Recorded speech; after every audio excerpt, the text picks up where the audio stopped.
Hi everyone. Welcome back. Uh, there's been a little change. I've tried a slightly different filter. I mean the lens. Okay, not using English language for a week, and that's how it goes. So uh, we are getting better with every episode. I hope you notice that, but this is not the point. I'm talking about it. It's just basically me. I don't know, trying to appreciate every single week, doing more and more and more with every time we see each other to make sure that you know we're growing, and I can tell that by just looking at our Discord server, which is like almost pushing to 300, which is crazy good, and I didn't expect that. I know I'm being very uh, like I'm repeating myself with every stream, but literally this is the first thing I've built in years, and well, built. It's not only my, it's not only my thing. It's also thanks to you guys. So I'm really really excited about it, and the first big thing that's about to happen. It looks like it's gonna be Amsterdam Dance event, but we're gonna talk about it later, because I have some cool news to share. So, as I said before on my Instagram story, there's been a passing of Ron Carroll, which is someone who is into the house scene. He's not a stranger to people who are listening to house music and who love house music. Um, Personally, I also have a story, and I asked you to share the stories. If you have any with Ron Carroll. And actually, I got a message from my friend, which I'm gonna read very soon. And for me, the first song of Ron Carroll, actually, he was a featuring voice on the song "What a Wonderful World" by Axwell and Bob Sinclair. That was released in 2008, but I'm gonna play it as well for you. So I've prepared. Oh yes, there is Spotify. Perfecto. Okay, so um, here's a Greg Cerrone remix, but we want what? Wait, what a wonderful world, Axwell. We want to hear the original mix, the one I fell in love with. Right. I hope you can hear it. You should hear it. Okay, maybe I'm gonna just turn it down a little and make a little sidechain. 1 second. Bear with me, please. Bear with me, please.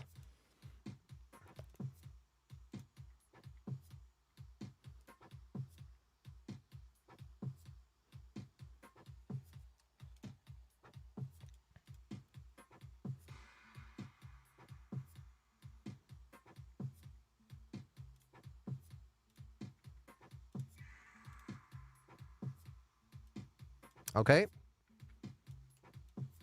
I think we're good. No?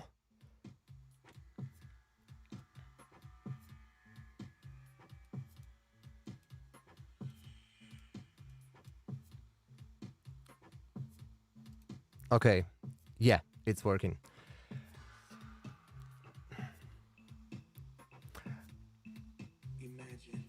Can you hear the audio? Okay, 1 second. There is something.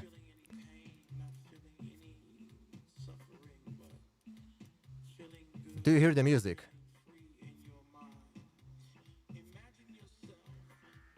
What's going on?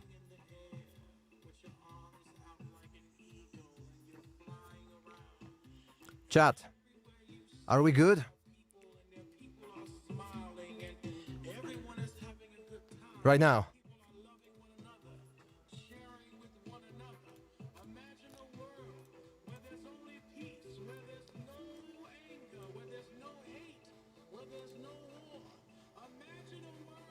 Are we good? Are we good, chat? Can we talk now? Do you hear Ron Carroll? This is important.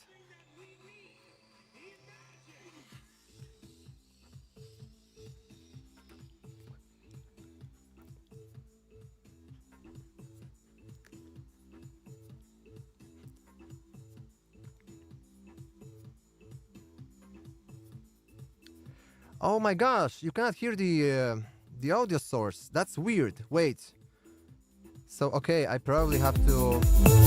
Ish. That's bad. That's bad. Okay. Can you hear it now?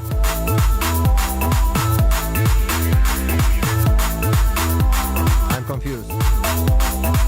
Okay, now we're good. My bad, my bad. Alright, so once again, hi guys, hello everyone. We are gonna be spending the next half an hour remembering Ron Carroll and the amazing stuff he did for music. So this is a song that got me into house music. I only knew Bob Sinclair from, you know, all his radio hits. But listen to this. Imagine a world with no color. Everyone will respect one another. Imagine a life with no ending. Every day will be a new beginning. A life that is happy and strong, full of things that will never go wrong. So come on, let's all get together and let's sing this song forever. What a wonderful world. Oh yes, this will be. What a wonderful world. What a wonderful world. This would be. This would be.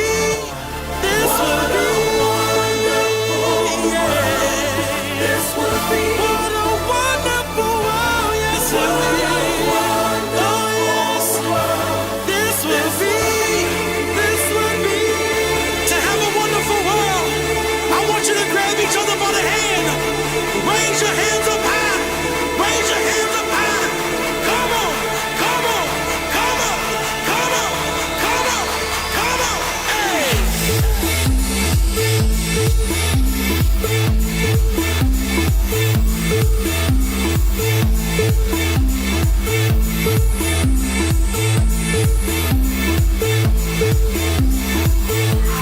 So, this was literally the song that I found when I was digging for house music, you know, something to start my set with in the local disco when there was not so many people still. And because I played like when I started, when I was 15 years old. Listen to this, I was 15 years old. And so my dad had to be there to watch over me, you know. And I started to learn how to DJ. And these were the almost like all-nighters, basically. I played open format, so I had to play from like 9, 10 p.m. to like 4 in the morning. So it was crazy. But so I played like everything. From hip-hop to R&B to like top 40 songs to even Metallica, you know. Because there was everybody coming to the club, all kinds of people, so you had to really adjust. But This is the song this is the way how I learned to read the crowd, you know. of happiness. And this song reminds me of like whenever I started playing, and I was playing this for myself when the club was empty, I was playing this song, so good times, good times. It's gonna be like 20 years in a while. Like in 2028, it's gonna be like 20 years, 20th anniversary of me becoming a DJ, which is making me feel old. So yeah, this is beautiful. This is such a beautiful music, and if you are hearing this for the first time, oh boy, you're in for a treat. This is Ron Carroll.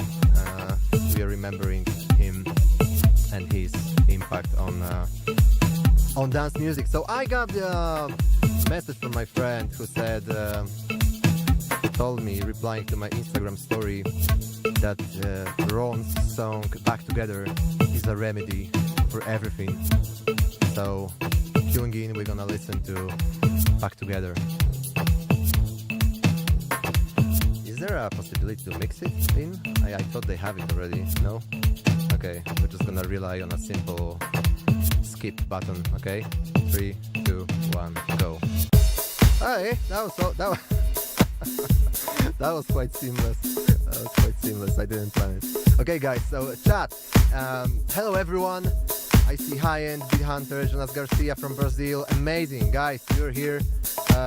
There's also someone for the first time, Emma Sound. At least that's what my chat is telling me. Like, this is the first time chatter. Hi. So good to see you here. Guys, it's so good to be here. So we're gonna listen, for those who just joined, we're gonna listen to Ron Carroll for another maybe 20 minutes, just to get the vibes, and remember this guy. I think he's a name worth remembering. So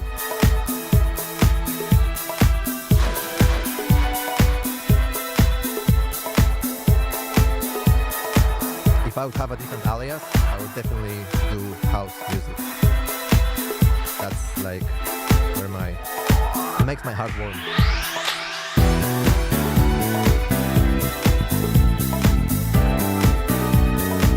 And now that this thing about the morning rave is very popular right now, when people go at let's say 10 a.m. on Sunday and just party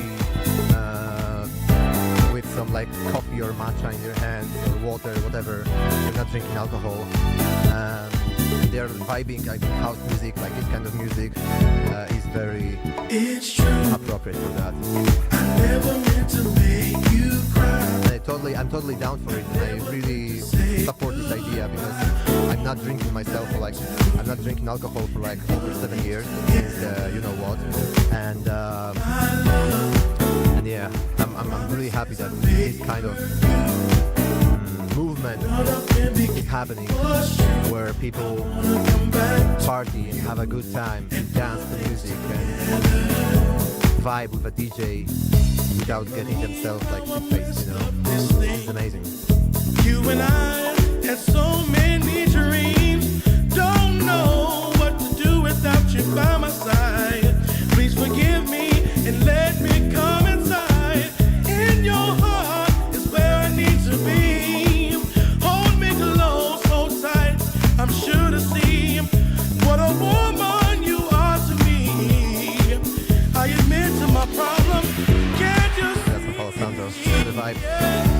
I never meant to make you cry. Never meant to make you cry. Never meant to say goodbye.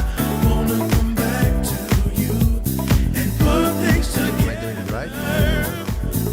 My love. Promises I made her. I know they hurt you, baby. Nothing became was true. I wanna come back to you and put things together. Special Yeah, and the reason why when we first why I decided to do it, of course, will stay and in my heart. when I was saying before that we have some copyright issues here and there, is because not because of money. My channel is not monetized, so I don't care about that.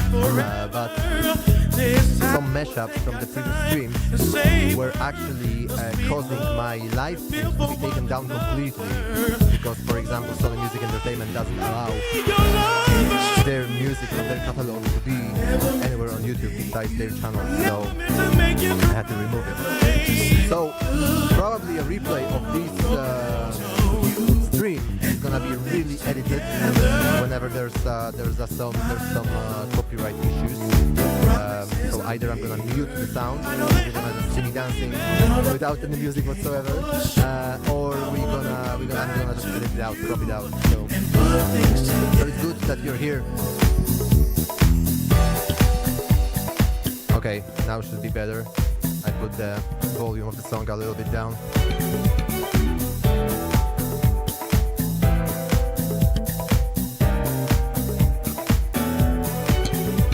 Oh, the bass line. Oh.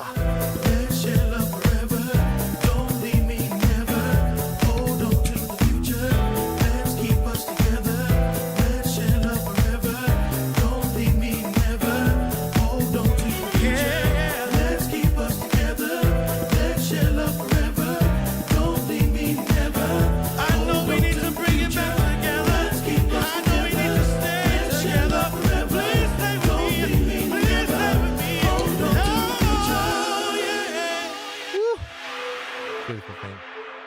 I saw one message on Discord, by the way. I think from Mr. Trax about Ron Carroll as well. Let me see. Oh. I know they hurt you, baby. And this flanged violence. Oh, my love, my love, my love, my love. I know they hurt you, baby. When songs were like, what, 8 minutes long, right?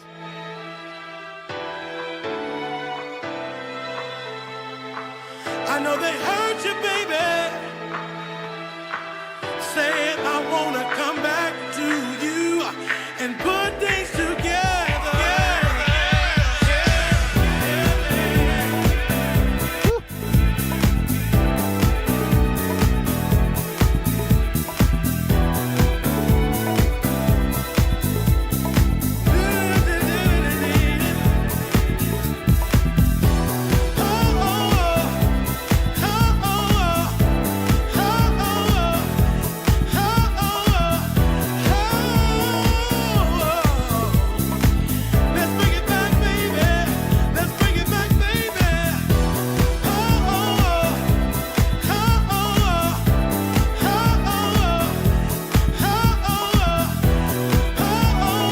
To my buddy Oscar, who recommended this one.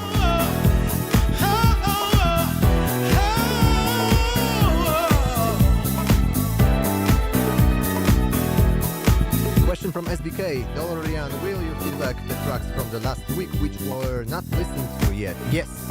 After we are done with Ron Carroll segment, like maybe a track or two, we are gonna go back to your demos. So the track from Discord that Mr. Trax favorited, suggested us to play, Ron Carroll and Goodwill, You Used Me. Do we have it here? Wait, Ron Carroll.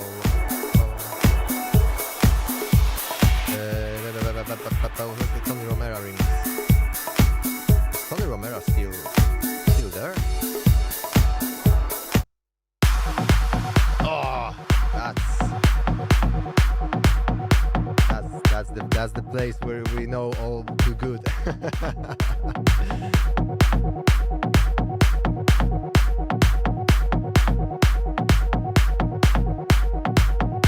Yes, I'm really fighting myself to not use this tom pattern. You know.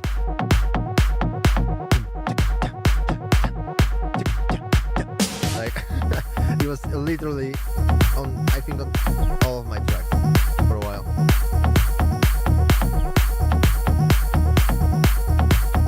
So yeah, this one and we will go pure demos. I think that's for everyone to get to know Ron Carroll in case you didn't know him yet. I think that's pretty much it. And if you are curious about him, I think go there to his Spotify or any other streaming service which pays better maybe than Spotify and go to Ron Carroll's discography because there's a lot. You used me for the last time. You used me. I'm so gone now, gone now, gone now, gone now, gone now. You know what? I didn't know this one. It's the first time I hear it, so I'm really happy. I'm really glad. I also got to discover something from you. Okay, yes. This is so... Yeah. 2014.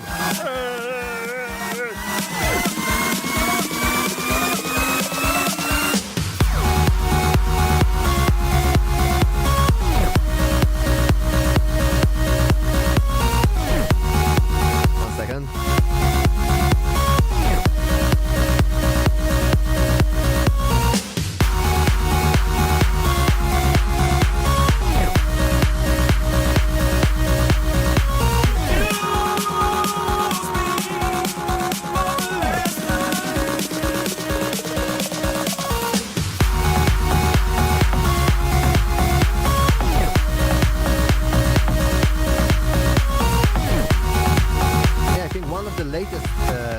songs from Ron Carroll were Nights from with Joel Corey. I think that was last year, if I remember correctly.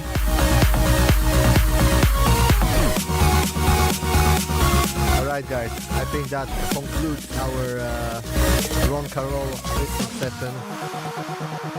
Thank you so much for being with me for this segment. I'm really happy we did that. I think we should that, and every artist. Well, let me just get my hair. I think every artist out there would like to be remembered this way, you know, for his music, and it's really a shame because that he passed so quickly. But you know, we have his music with us, hopefully forever. Hope nobody takes it down. So the next thing we're gonna do is what we always do. We're gonna go to Discord and check some of your demos. So let's do that right now.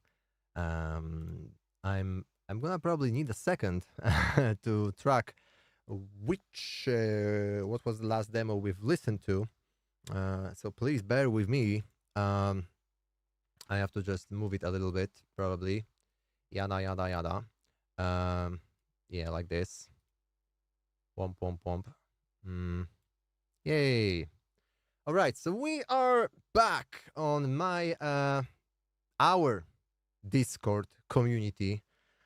It's called Dorian Newman for lack of a better name yet, but I would definitely like to come up with a name that could somehow symbolize and reflect our philosophy of just people from all around the world who are here. And I've seen some really amazing things happening on Discord server throughout the last week. For example, we were talking about going to Amsterdam Dance event. Okay, so let me do this plug right now. So, as you may know, I just booked flights for Amsterdam Dance event. Me and my wife, we are going there. No plan whatsoever. And what happened is when I said here on our Discord that I have such a plan, a lot of you replied, and we already arranged some meetings as well with some of my old friends of mine, and I am this close to securing a place that we could meet at, sit down, talk about a lot of things. I would love to talk with you and just be there and spend some time together. So I'm really excited about that. I'm gonna also attend some shows. I've been invited to a couple, and look, it's the first time since 2017 when I'm gonna be in Amsterdam, and to go there as someone who doesn't play in the shows, is not a DJ anymore. I mean, not the DJ who used to be, you know, three times in a row in DJ Mag Top 100, but you know, that's a history. But this time to go there without any plan whatsoever, without any agenda, I mean, it's being in the making right now as we speak, but it's not like nobody came up with it, with the agenda for me. It's basically me figuring out what to do, and that's something really exciting. The sense of freedom in that is crazy, and to be able to really like focus on you and on just making music, and you know, not feeling this sense of rush. We have to be there. Which been basically the way my life looked like before.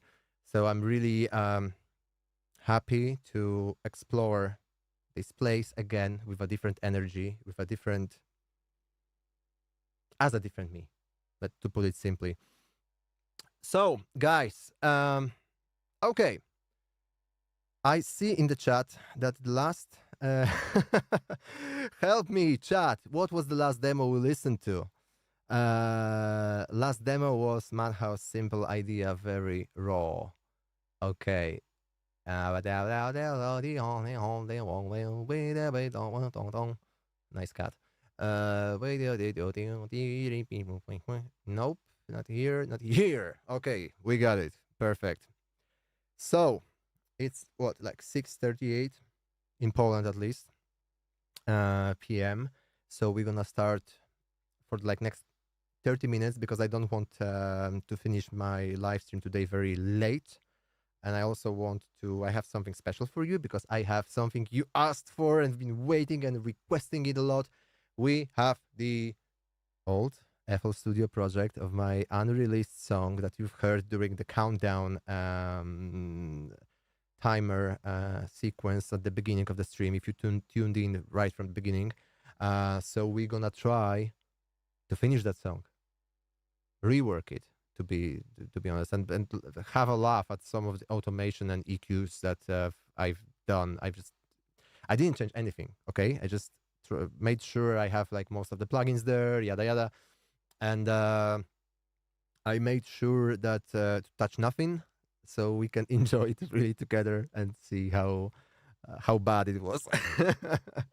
Because I think it was bad from the perspective of me now, knowing way more about music production. Oh my gosh. Okay, so enough talking. Let's go right into the demos. So here's me, and this is it's a remix. I cannot play it because it's probably gonna be switched off from the stream. Okido, Quay, Dreaming demo. Let's go.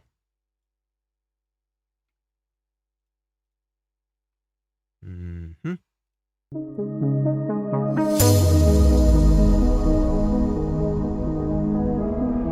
The volume's good, chat.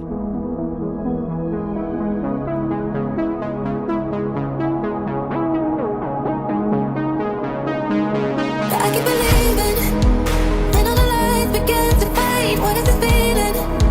Like you will never fall away. Maybe you're the only reason that I'm wide awake and dreaming.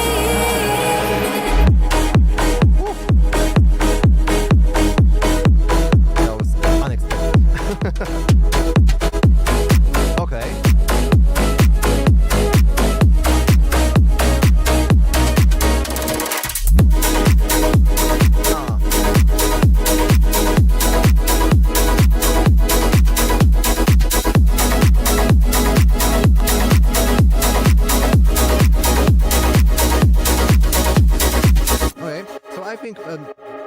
I think that there was too many changes throughout the song. Like the drop also came like a little unexpected. Like there was not a proper build up towards it. Maybe there should be more contrast.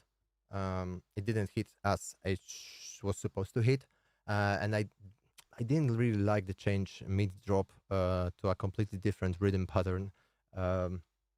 Maybe there should be some element that could be like linking them together. Maybe some lead sound on the top.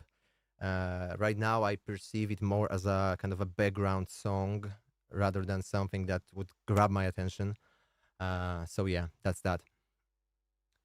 Let's go next. We have Riots with Utopia. We will be crossing Jupiter in 5 minutes. Please stay in your seats.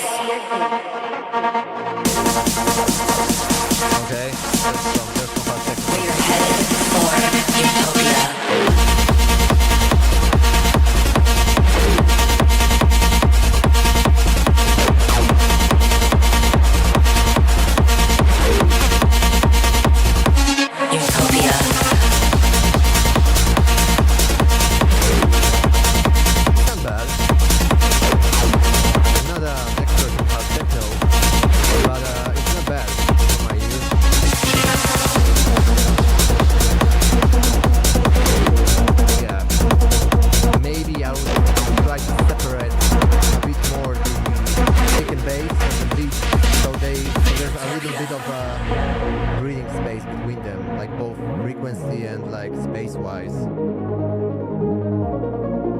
But it's not bad. It's not bad. When I saw the name Riot, I was like, okay. Utopia.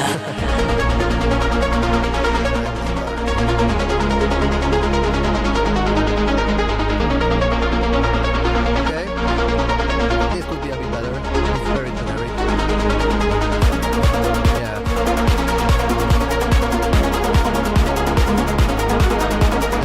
The sound could be more intriguing. It could be something more like, you know.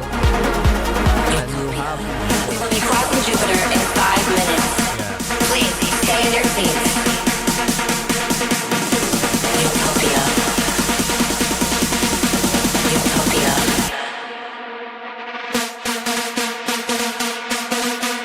Okay. We are headed for Utopia.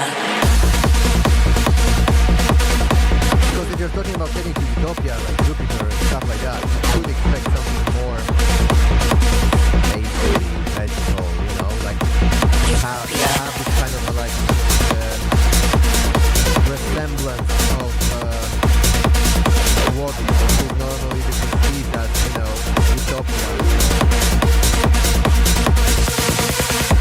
It sounds stupid, but someone's saying, okay, I can see the sidechain is too low, right? Utopia. Check 1 2 1 2. Okay, I think now it's a bit better. No. I don't know why, but my mic levels are like super low, despite having it like cranked all the way to the max. But yeah. Oh no. OBS is like telling me it's below 10 decibels. Never mind. Okay, so yeah, that's pretty much of the feedback. Like I would, you know, when I hear Utopia, I hear Jupiter, I'm like, yeah, this has to be like, you know, some interstellar shit. But and it's lacking. It's lacking it. I would try to make it more like, oh, you know, on the breakdown part, because the drop is hard, but the breakdown is just like, doesn't cut it for me. Okie doke. Another one from SBK, half me, unfinished. Why I cannot open it in wait, that's weird. It's always on the tip of my tongue. Emotions they escape till I'm numb. Suddenly you're looking for a way inside my head. Don't know how to say it, but there's nothing of me left. Try all that you want, baby. You can be my guest. You can. I like the vocal. Guest. Don't look back. You're almost at the heart of me. Heart of me. The synth game is strong. The synth game is strong. The way how they are floating with the DQ. But it's super quiet, huh? You can even see it on the waveform. Okay. The drop is gonna hit hard. Well, not bad. Okay. It's very dreamy. Oh, but I love the way the synths are like you. They're very eerie, you know, ominous. Oh.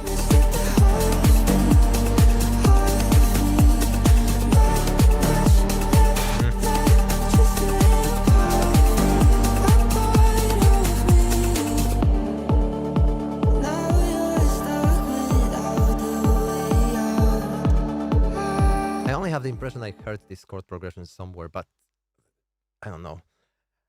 Correct me if I'm wrong, but apart from that, it's a really nice song. It's a really nice song. I would listen to it. Yeah, I was exactly as like just like Estrada said on chat. I was expecting it to hit like you know, Martin Garrix's record, but it's. I was nicely surprised that it didn't follow this route and it stayed original. So yeah, it's nice. It was a really nice one. Congratulations, SBK. Okay, so next one, Audric, Sacha TikTok. Okay, is this the is that the vocal that I also tackled on the other stream? Probably yes. Is all I ever see in the stars or in every dream. Heart to heart, like we're meant to be. Can't deny you're my destiny. You're all I ever need. Blowing Okay, up my phone, progressive house loading. side by side, 'cause we're meant to be. Can't deny you're my destiny.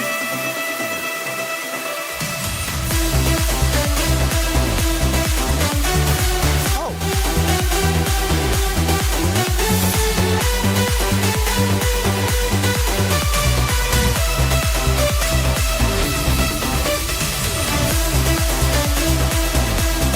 that's very nice. Hey, I like the shape, how it slides between the chords. Nice. That was very proper. Good. That's good. My advice: get a vocal, get a new vocal, and just release it as your own. Maybe use social media for use social media power. Just post the breakdown and drop, and try to release it as your own. I'm actually considering that as well, because that's the problem with the with the Carly Hansen bootleg and Sasha bootleg that I've Sasha/Alesso. Now we know it. Is that we have to wait for the release and then just release a bootleg? Like, it could be an original, but whatever floats your boat, as some wise people say. Okay, another one from Paweł Kot. Honest opinion. Yes, that's the place you're gonna get it. Honest opinion. Revolve ID. Hmm? There's a silence on the beginning. Okay.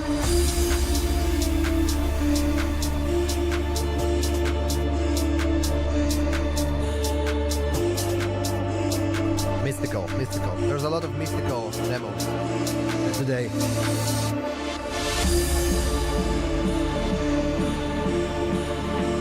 Okay.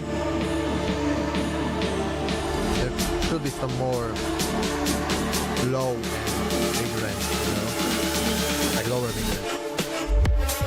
Okay. Interesting. I think for this type of music, it should be more in your face.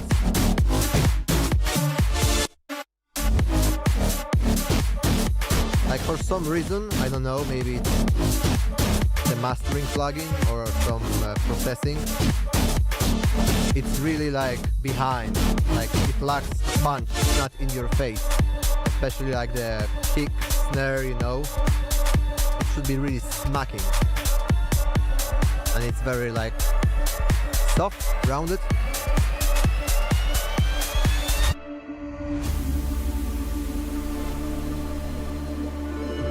Okay.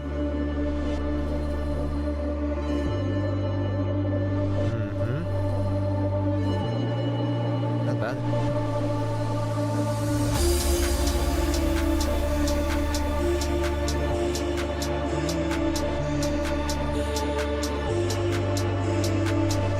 It's gonna be the same, right? So we're just gonna skip it real quick.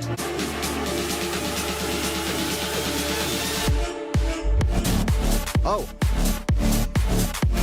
It's different. Yeah. If you could work on getting this thing like more grit, more like so it's more in your face. But it's not bad. Okay, it's not bad. I don't know what's your like level of how many years are you doing it for, or maybe a month.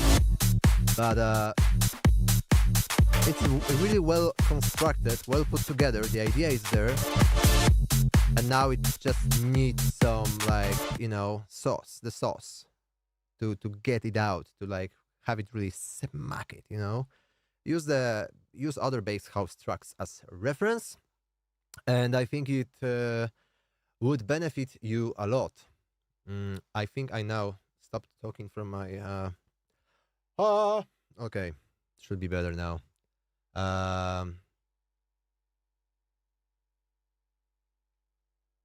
Pom pom pom pom pom. Okay, because I lost the plot for a for a moment, because I was so focused on my voice. I'm just gonna go refill my mate in a moment, but let's listen to another one. Sorry for the slurp. What else do we have? Demo 2.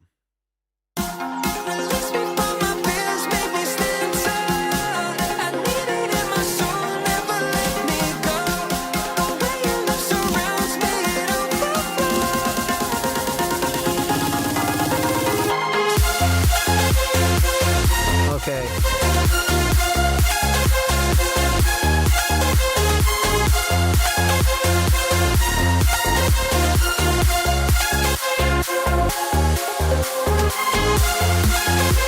Yeah, okay. I know this somewhere.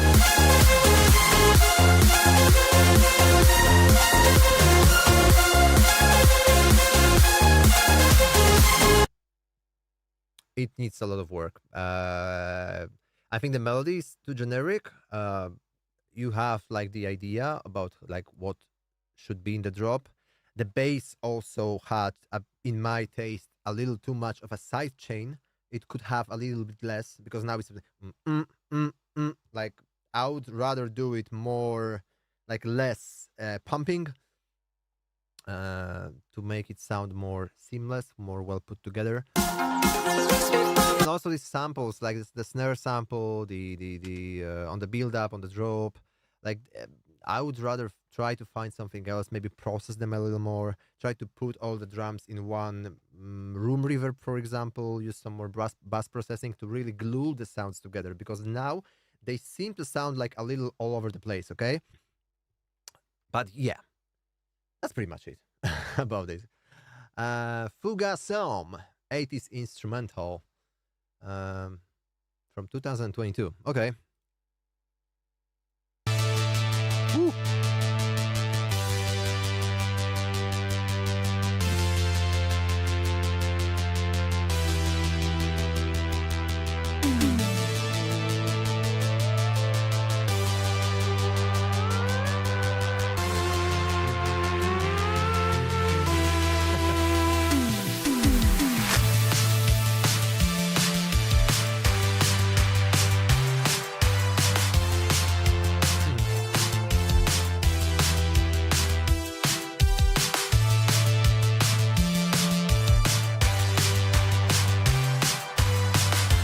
Okay, so the snare could use some more body. So somewhere between 200, 300 hertz.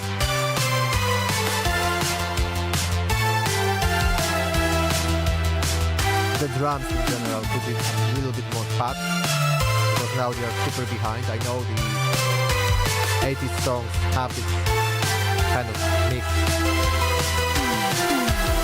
but here I don't really feel the drums, and the lead is too loud, way too loud. Couple dB less, maybe.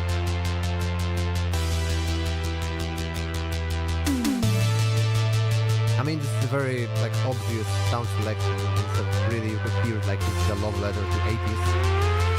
Okay, oh, that's interesting. And it's gone. Pity. I would use it for the rest of the song, because that was a new sound. It was introduced just for a moment, and it's gone forever. So why use it at all, right? And this drop is like, of course with vocals, that would sound a bit better. Maybe if you really want to. Yeah, this is loud. So maybe if you want to really to go this way, I would try to really replicate the way the 80s songs were recorded. So first of all cap these high frequencies, the very sharp, like sparkling ones, because that's the clarity we got in the digital age. And before it was very like, you know, there's a cool tip to like try to cut the lead sound up to down to like 7,000 hertz and whatever you don't need, you know, because like you get a lot of fatigue from like this high end, and everything is like cymbals, leads, snares, like your ears get tired real fast. So, and sometimes it's better to carve them out. Like we already learned to cut the low frequencies, but sometimes we forget that also some high frequencies should be reduced to some extent, you know. Okay, another one. Garcia Samurai ID. Let's go.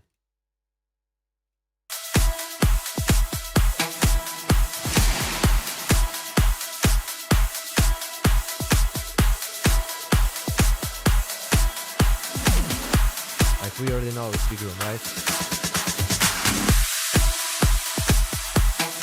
Okay.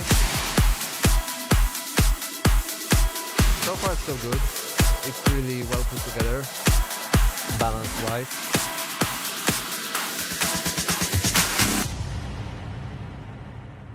What's happening now? Falling back in line, but I don't wanna leave your love behind. Maybe I'm waiting for a sign. I see it every time. Falling back in line. I don't like this drum loop. I think it's too basic. Because you have this dreamy kind of like, you know, and this drum loop is like more dance pop, you know.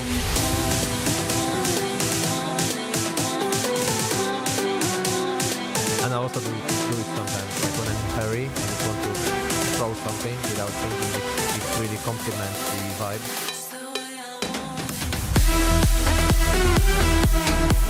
Okay.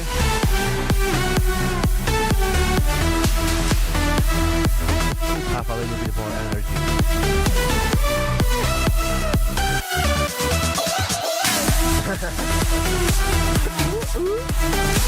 Okay. Like it's lacking some beat.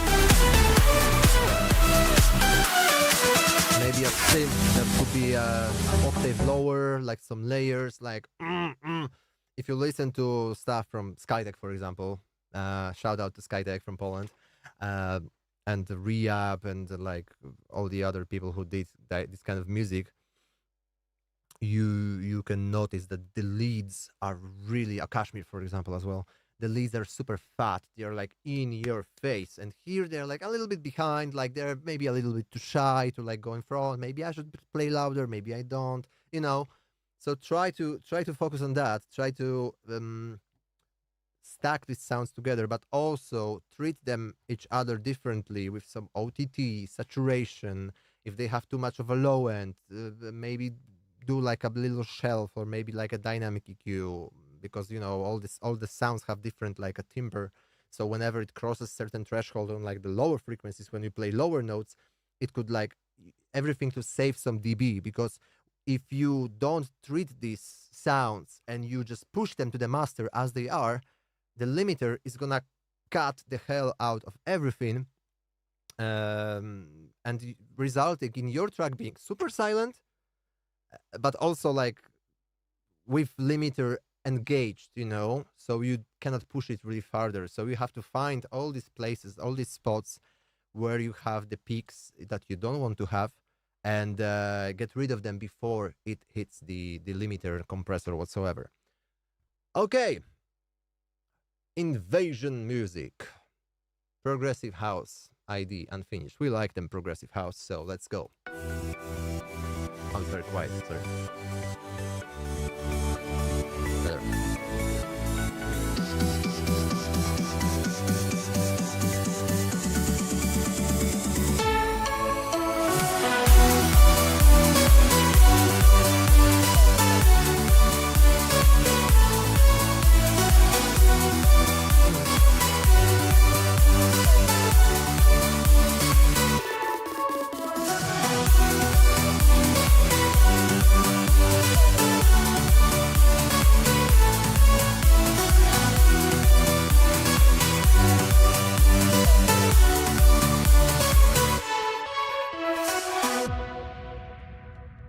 there should be something happening in the middle also. Oh, I can't seem to let you know. And I think that the bass line, I think, is too prominent. Like it's too much competing for like attention with the lead. Um, the melody, I don't know, feels a bit generic to me. Um, Maybe like back in the day, I would be like, oh yeah, this is cool, especially if there was some cool vocal before. Wait, where's my air conditioning? Wait, it's getting so hot in here because of this equipment, all running at full speed. So what I was saying, yeah, the melody feels a little generic to me. I would maybe try to come up with some variation, some also some chords in the middle. So anything there's something that's missing between the bass line and the lead that could just you know fill out the space, make them like connect them together. Because there's a bass here, I know there's also a top bass, but like it's also in the range where the lead sound is happening.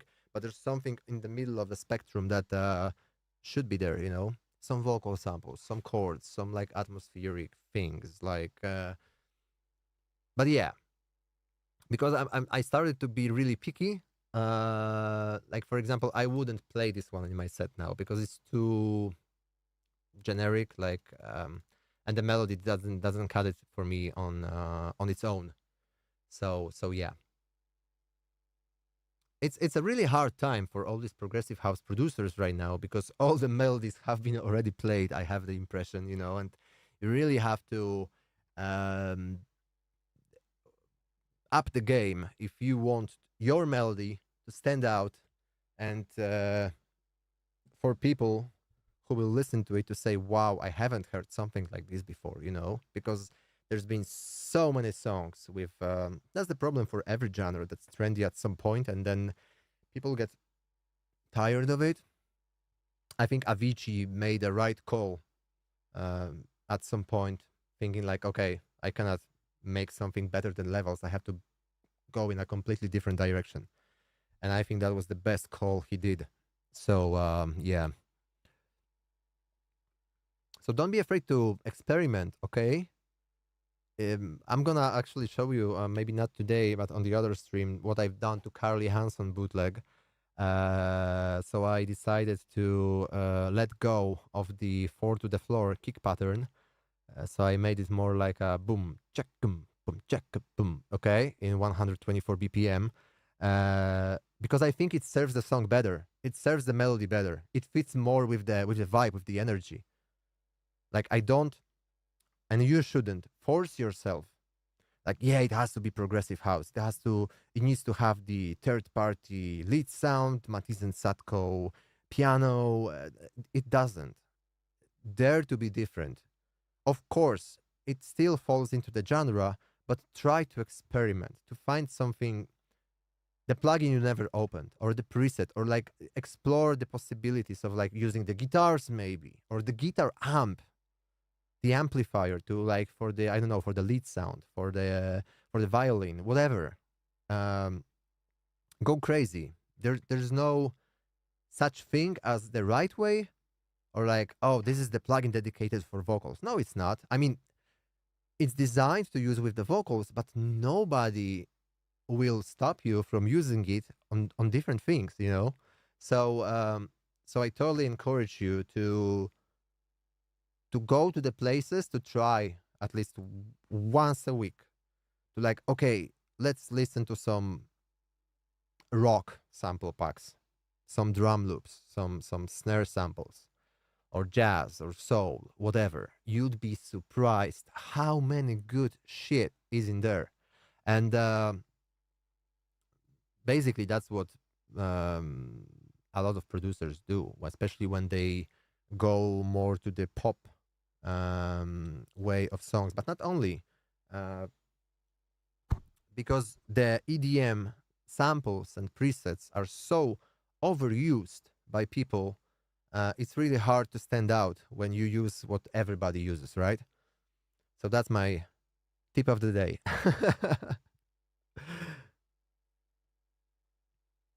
Okay. We listened to Invasion, and now we're gonna listen to Worth. There's something in the water. What's in the water? I feel it taking over me. It's slowly getting harder For who? to breathe, to breathe, Okay. to breathe.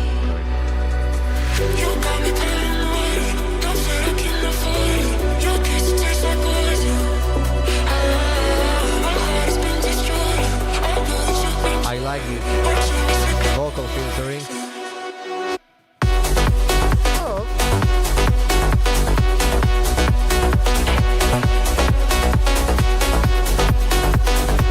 Maybe the balance is a bit weird.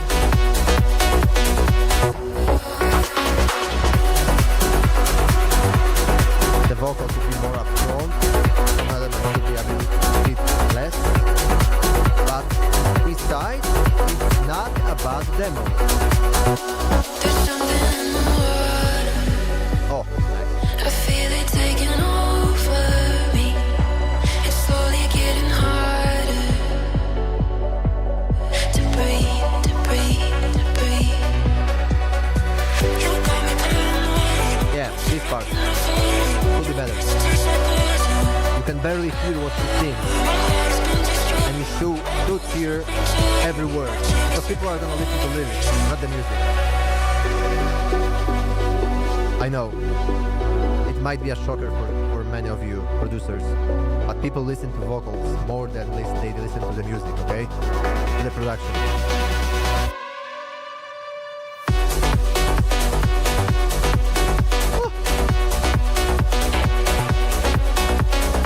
It's really pumpy, but I like it. I like it. I think it works here.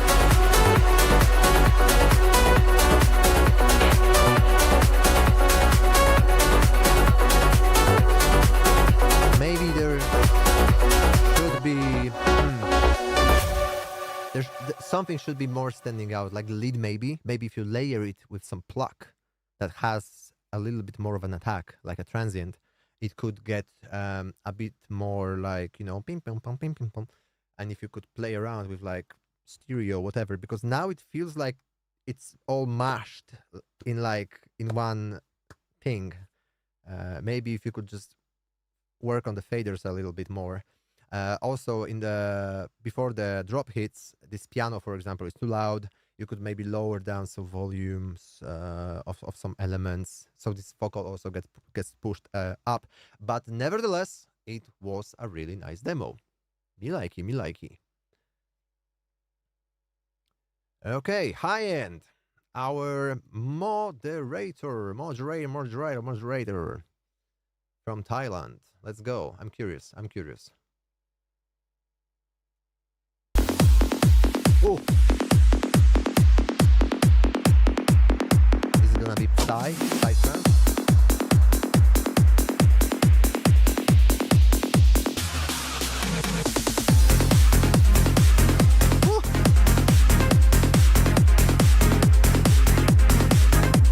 This is very classic take on trance.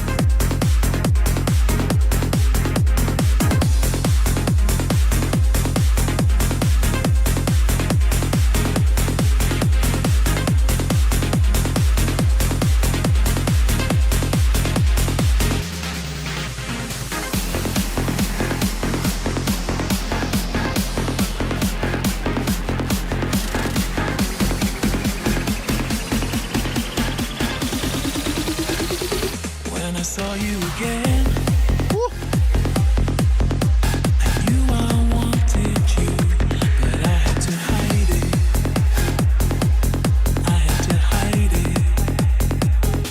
Cause I have grown strong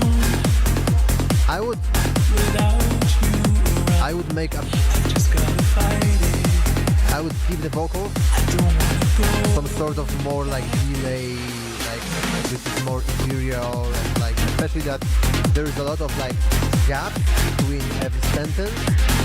I can hear some delay there, but I would just make it more prominent, so it's more dreamy, People are gonna love it. Okay.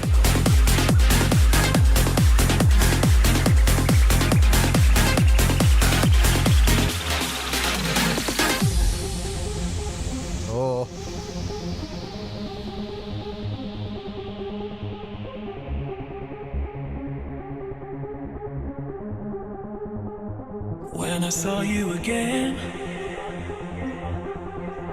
I knew I wanted you, but I had to hide it. I had to hide it. Maybe the vocal is a bit boxy.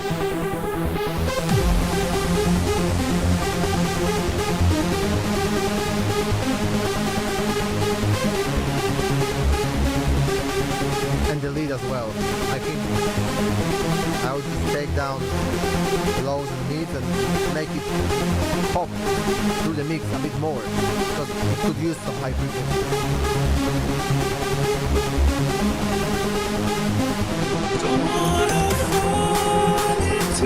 And here's some fast strings. Yeah.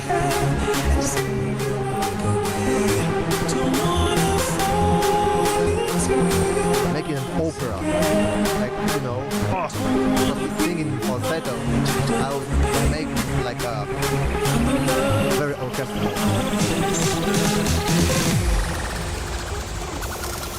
Okay, here comes the build-up. This element could be a bit more. Okay. Let's go.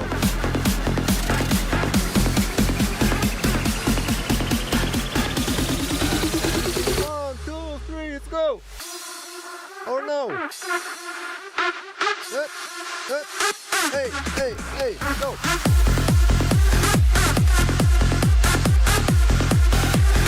Fake drop, man. I always fall for it.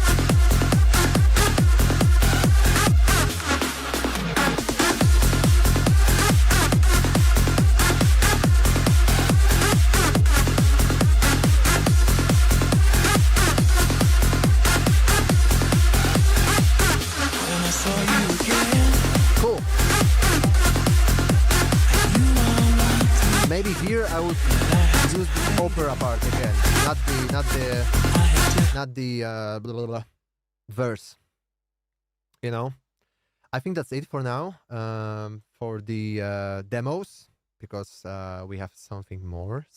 We have some things to attend still. Some matters, some really important matters to attend. Okay, and that is how I announced it already before. We are gonna be opening the unreleased, never showed before, Tom Swoon demos that I have been working on 10 years ago.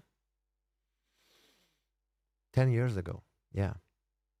So I'm curious myself, because I just opened it to make sure that all the plugins are there. You know, there have been some missing, because there was for example Ozone 6 and Fab Filter Pro Q without the number. Okay, and we are at Pro Q4 right now, in case you missed it. So so that's gonna be a little history lesson. Let me just pop out the project really quick.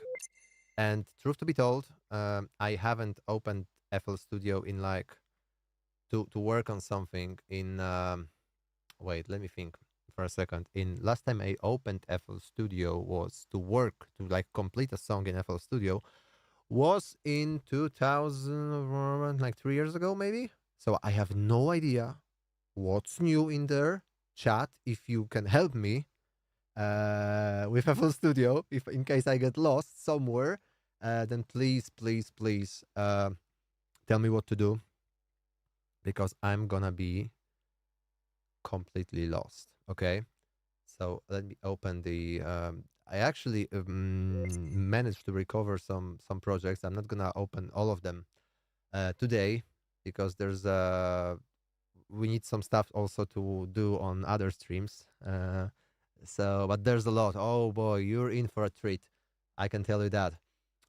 So the track was supposed to be called Remember This Day, and I found this a little sample, like a spoken word sample, right, of like people will remember this day, they will remember music. And I've come up with an idea that used the vocoder that was very popular at the time to like have a vocoded um, chorus.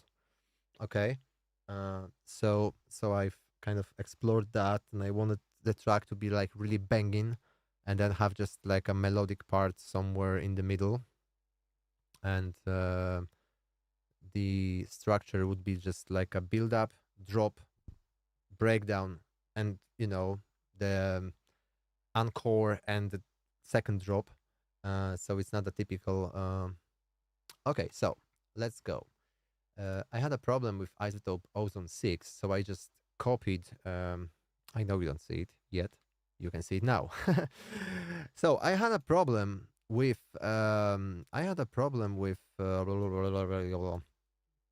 With isotope ozone 6. So I just loaded my ozone 12, and I just pretty much copied all the settings. So we are. Oh my god.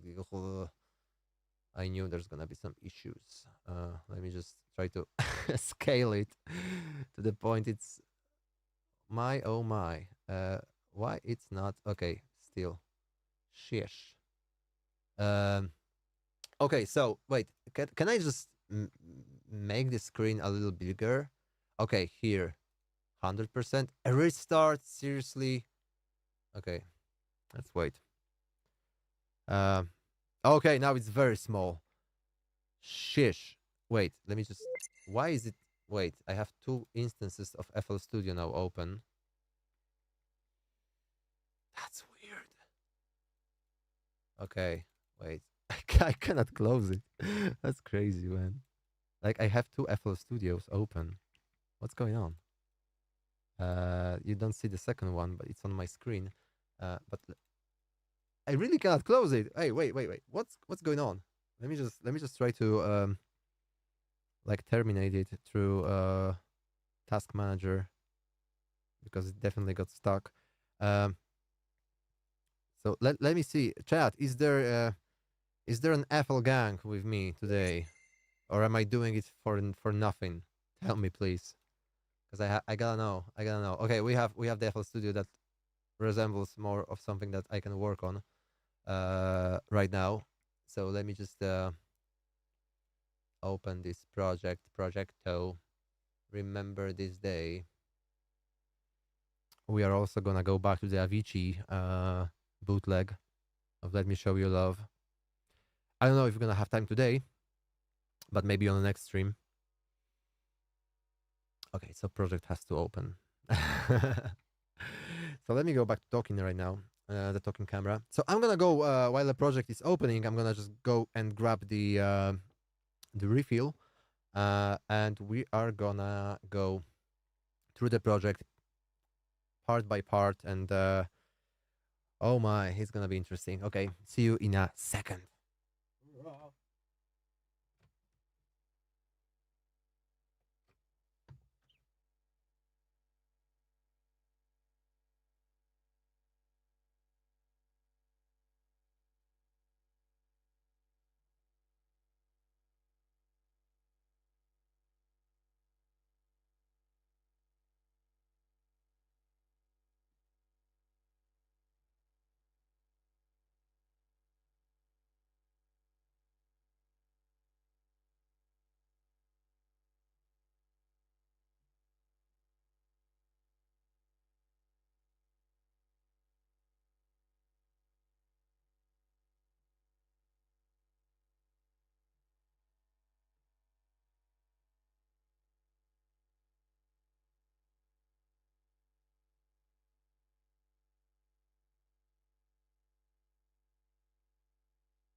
Okie-doke. Hope you also grabbed something to eat or drink, and we can continue. Wait a second. So let me just Wait. It's such a mess, man. Mm, one sec. Because I'm trying to fix the windows and everything else so it's visible. Let me just get rid of the ozone 6 for now. And save the project. Okay. We are so back. Okay.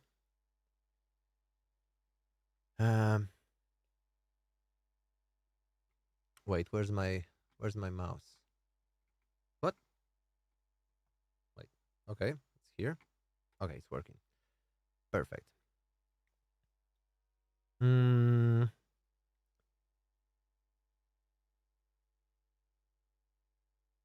Apple Studio scaling. No, I just went to settings and I opened general settings and I just changed this to 100 instead of system and it worked. So we're good. I don't know what are the other settings. Make it pretty. This is actually the first time I have the privilege to have like the make it pretty or like whatever else. Then don't distract me because back in the day I used to have like a super shit computer. So I was pretty much using all the power possible in order to make it not lag. So all the resampling quality, everything was like turned down to the lowest point possible. But it's not the case now. So okay, let me just scroll back real quick because I don't have no idea why is it. Well, yeah, there's a lot of automation. Okay. So we have the project here. We have the mixer right here, and you can see I used pretty much all the tracks that were available at the time because you gotta know, kids, that until like I don't know when, recently, FL Studio had only a 100 track limit, so so that was really a pain in the ass. So I'm gonna just play the song and for all us to listen, and I'm gonna try my best to shut up while listening and not stop at any given point. So we just listen to it as it is. We're gonna raw dog this thing for like next 5 minutes, and then we're gonna start identifying the issues and trying to finish the song. I'm not sure if I should keep it as it is or maybe just, change a lot of stuff in it. I see there are frames dropping from the stream for some reason, and that wasn't the case before. So maybe I should tweak it a little because I see there's a lot of like errors happening. So my oh my. I don't know why though. Okay, I think it stopped. Perfect. Never mind.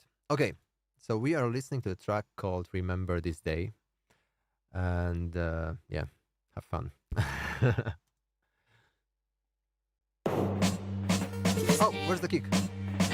Where's the kick? Where's the kick? Where's the kick? Wait, where's the kick? Why the kick is not playing? Okay, I promise I'll shut up. I have to find a kick. And why is it not playing? Wait, what happened? What happened? Wait, there is a kick here. I think that's the kick. Yeah. But it's not playing. See? Okay, let me see why. Ah! It was at the track 36. I remember.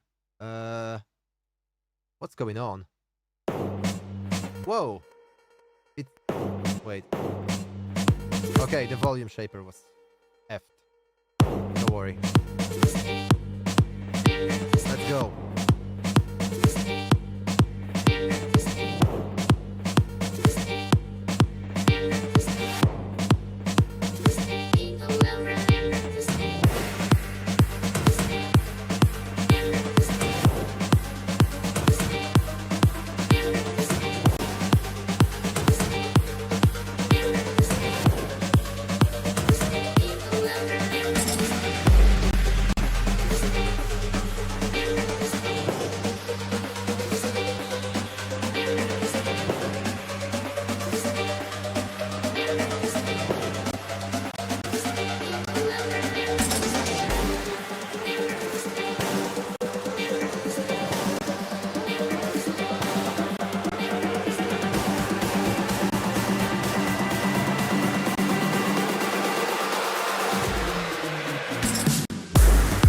no!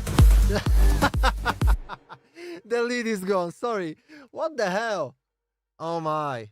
Wait, the lead is not working. Wait, what happened? Shit. Wait. 1 second, because literally the whole melody was gone. I don't know why. And I fixed it already, so I have no idea why is it not playing. Wait. What the shit? I said that we're gonna listen to the whole thing, but we can't listen to the whole thing because because there's no melody. Wait, let me just try to fix it. What happened? Wait, where's the playlist? Okay, here's the playlist. It has a different icon. Okay. So, but you can hear all the other elements right now in full swing, right?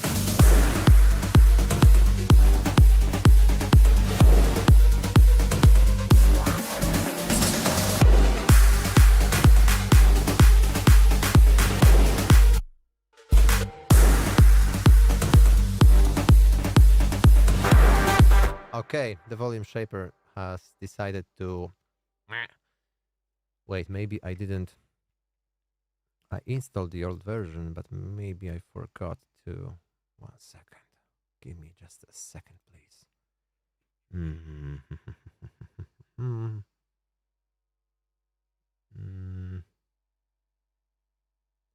Reproduce the whole song, but remove the kicks and the lead. Yeah, I would...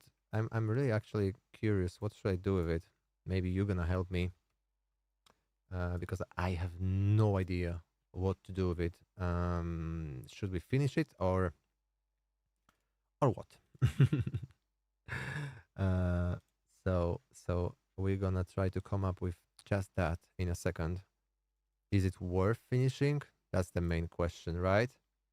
Okie doke. I think we got it back on the track. Also the kick. Yes, sir. Okay. So, wait. No, don't tell me. Okay, for some reason, no. Wait. Run it back.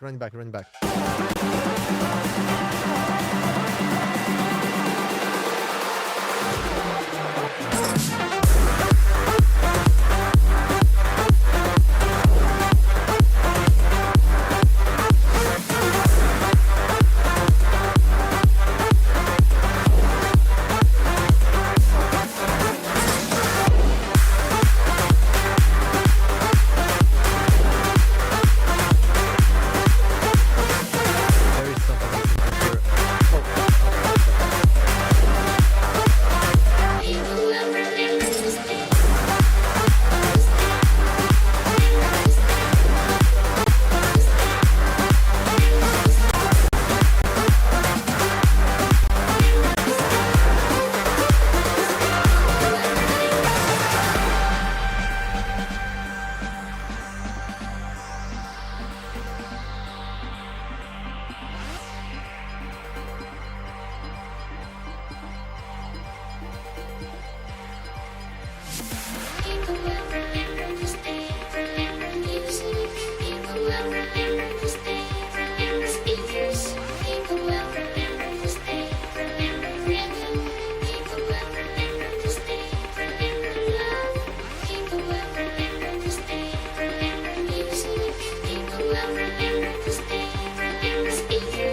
The mic was off. I know. So yeah, it really, really needs some work. Yeah, the chat. This is missing, but I think at some point I just exported it to the to WAV file. So it's probably somewhere here, or maybe it isn't. I don't know. So yeah, it needs a lot of work.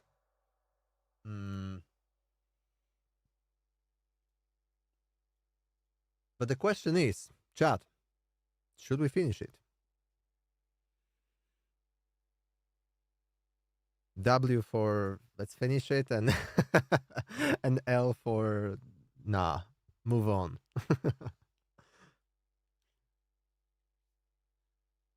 Is it W, chat? It's 10 years old. Just saying.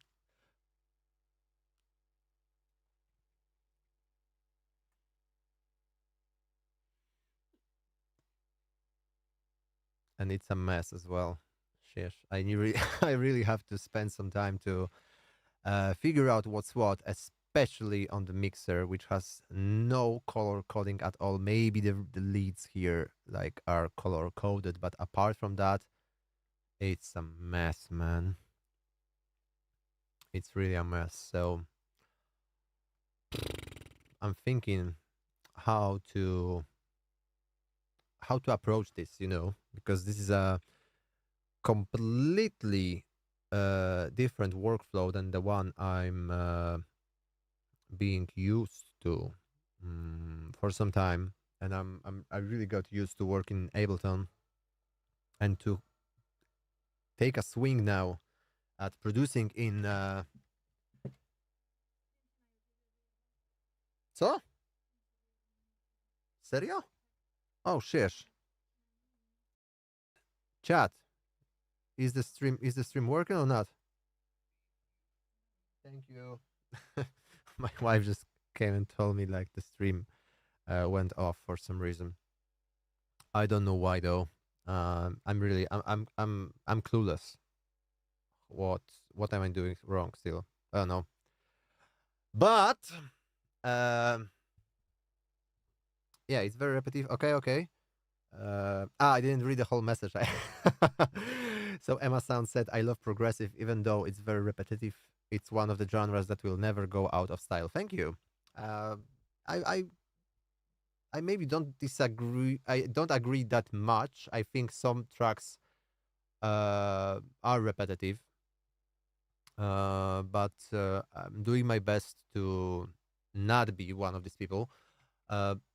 So I would probably have to go here and clean the whole thing up to the point where let me just okay, so here's the plan. Here's the plan. I'm taking out, okay, this is getting serious, right? One, organize. Okay? So bass, drums, kick, yada yada, okay? So we have to organize the whole thing, and make sure everything's where it should be. Then balance, right? So the volume faders up and down to the point where nothing is annoying, to the point it overshadows all the other elements. Three, and here I would maybe address some EQing issues, because I saw, I saw some of the EQs, and they are terrible. They are everything that the EQing shouldn't be, and to the point where I have no idea how much of like a phase issues there are on the project, but probably there are a lot, and we're gonna take a look into that. So fix errors, and then four, I would say export the stems and continue in Ableton, because I would just it would be a torture for me now with all the tricks I've learned and the devices I have, like, and the workflow I've built in Ableton throughout the last couple of months. that will be a step back for me um, to finish the song here. Okay, so stems. So knowing this, we're gonna start one by one, and I really need this kind of notes here because my ADHD would be just flying all over the place. I would, in a minute from now, I would be changing the drums and rearranging the song, and then mixing the vocal part, and then I look at the clock and realize I spent 2 hours doing some random stuff. So I need some structure, and that's the same. And at the same time, I hate the structure. So my brain, at least, hates it. So yeah, let's try to organize everything one by one. Um, I'm I'm proud that I at least I have some order in here. So we have some automation, then we have like all the elements from the song, some audio clips, and then we have more audio clips and automation again. So at least that. Let me just. Can I do like the same size for everything? I think there was a shortcut for that, but FL Gang, this is the test. This is the test. Now is your time. How to make all the clips in the arrangement view the same size? Was it by holding Shift, Alt, Control? No. There was a shortcut for that. I'm sure of it. Ugh. Ugh. Hmm. Arrange windows? No. Wait. Here, you could F around with the arrangement, right? Playlist options. Okay, we're getting somewhere. Resize all tracks. Yes, 50%. Booyah. Okay. Ta-da! And now when I expand them, yes, they are all the same size. Perfect. Still got it. Still got it. Okay, so we start one by one, probably. It's gonna be the easiest. So we have the noise, second part. Just a noise. Just some noise. Okay, and the noise is at number 18. It's gonna be actually really boring if now I think of it, you know. And can I just how can you move the tracks? Alt? Yes, Alt. Okay. So I have the Alt. Why is there like this red border around tracks 1 to 7 and also the master? Like anybody knows? This is the first time I see it actually. I have no idea what does it mean. Lines between tracks? No. Curve? No. Like what's that? Why is it in red? I'm lost. Nevertheless, I'm just gonna start from the track number 1. I'm just also gonna color code. I know the F2 was for the coloring. So let's just use the I don't know, this for FX.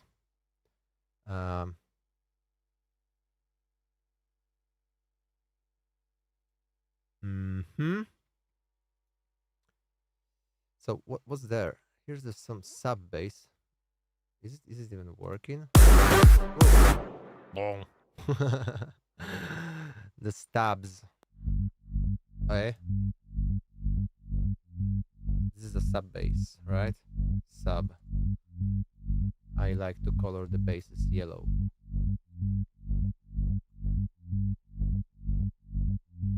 So at least we have that. Right. Then there's the razor for sure, and the razor is something that has been a backbone of my tracks, of my melodies in that era. I used it and abused it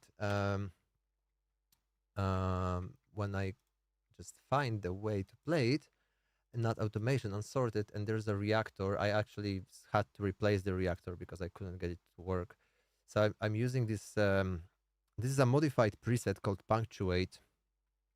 Normally, it had a different oscillator, as the second one, and also the settings of the first oscillator are way different, because normally it's more of a plug, and I use it as a very open lead sound. I don't know. I find it very unique, if you ask me. So when I go to the melody part here, right here, you can hear it in its full glory. Why I have everything closed. Okay, that is a mystery to me now. Why the automation is not playing? What? Have I soloed it, right? I pressed solo. Yeah, I did. Sorry. So that's the stupid thing, because all the automations are, at least were, like the separate tracks on the arrangement on the session view. So when you try to solo this, you also mute the automation, and oh boy, I don't like it. So Ableton doesn't have that, and I'm gonna be fangirling for Ableton a lot on this stream. So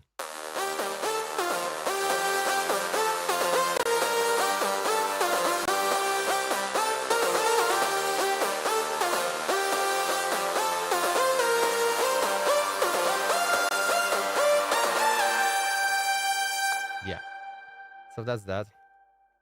And I really, I still like to use it sometimes now, every now and then. So Razor is, yeah, I think that's the only Reactor library I've ever used. I didn't really have a chance to try another ones, or maybe even if I did, I didn't really get along with them the way I did with Razor. So that's something I would really recommend. It has some really crazy patches, and the way it mangles with the sound, I don't know. It's just, there is something outstanding about this synth, which I really like. Okay, so what else do we have here? There's something, another one. This is a silent one. Yeah, and silent one. You're gonna get to see a lot of silent one in here, but with a different skin. This is the skin, like that's looking like Ableton. I know, that's how big of a fangirl I am for Ableton. Oh, that's a typical progressive.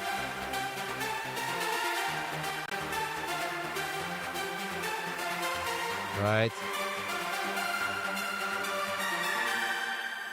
Yeah, that's very progressive. I mean, oh, there's a lot of latency, but wait.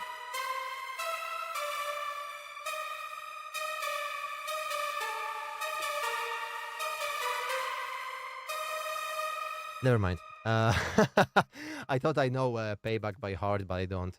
And actually, that's a note to self. I have to go back to practice every now and then to play. I think. Oh, that's a cool. That's a cool tip for everyone who doesn't have the, like, feels like they don't know how to come up with melodies. Just try to listen to the songs that you personally like at the moment, and try to play them by ear, note by note, and you are gonna develop some sort of a muscle memory that will allow you then to just play in scale, in different scales, without even knowing it. Like, I don't have any musical training whatsoever.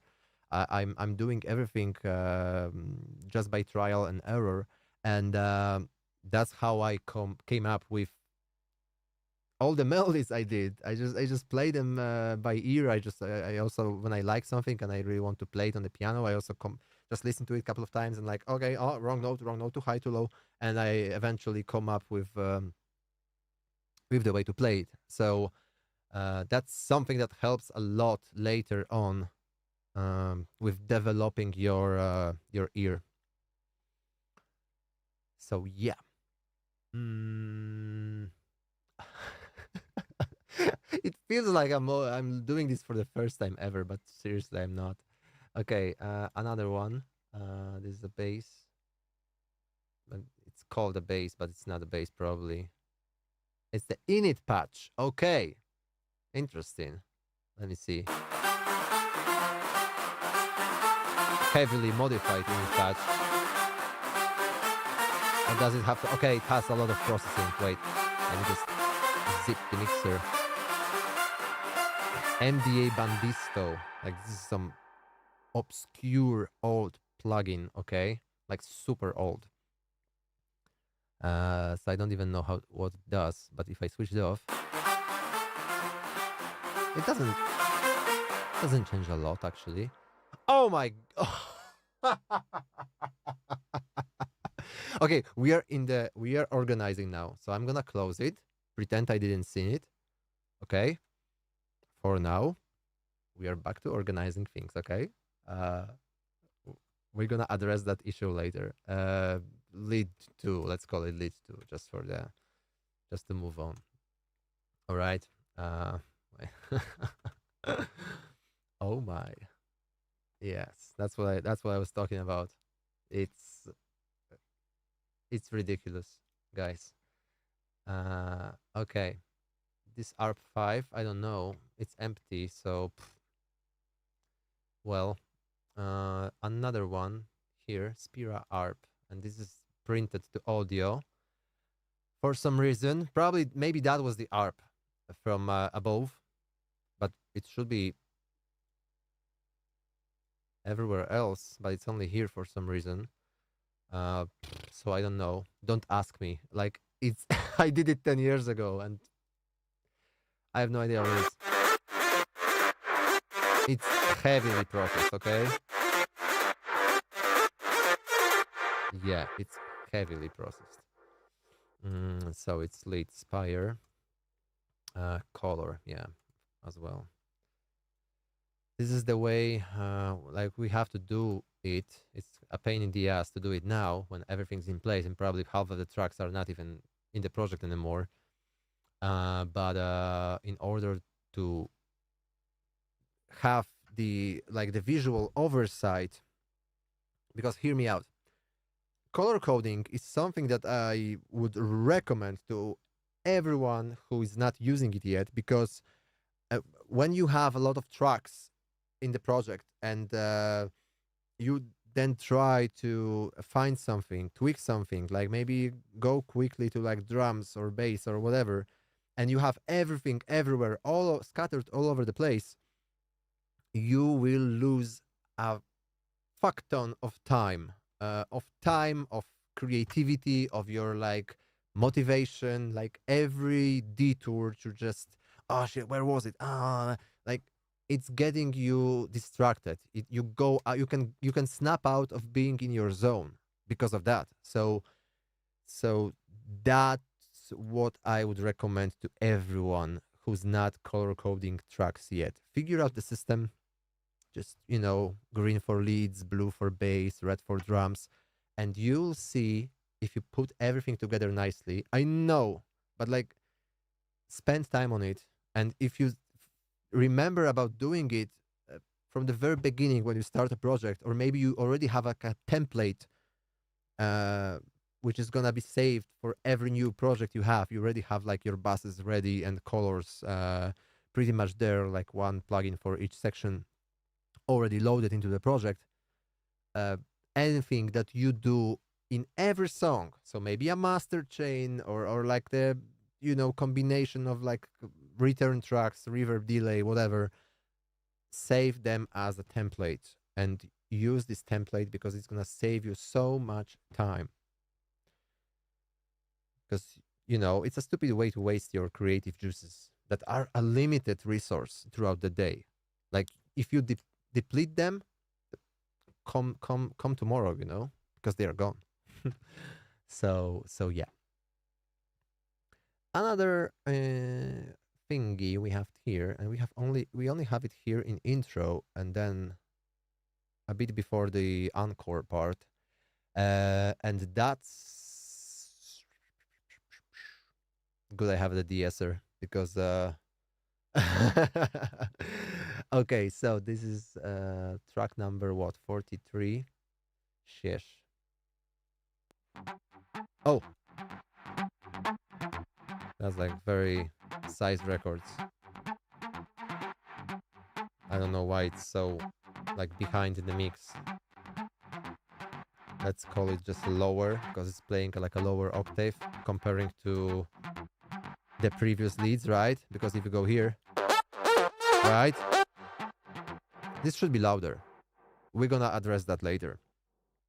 Are you taking notes? Are you taking notes? Because I'm gonna need them.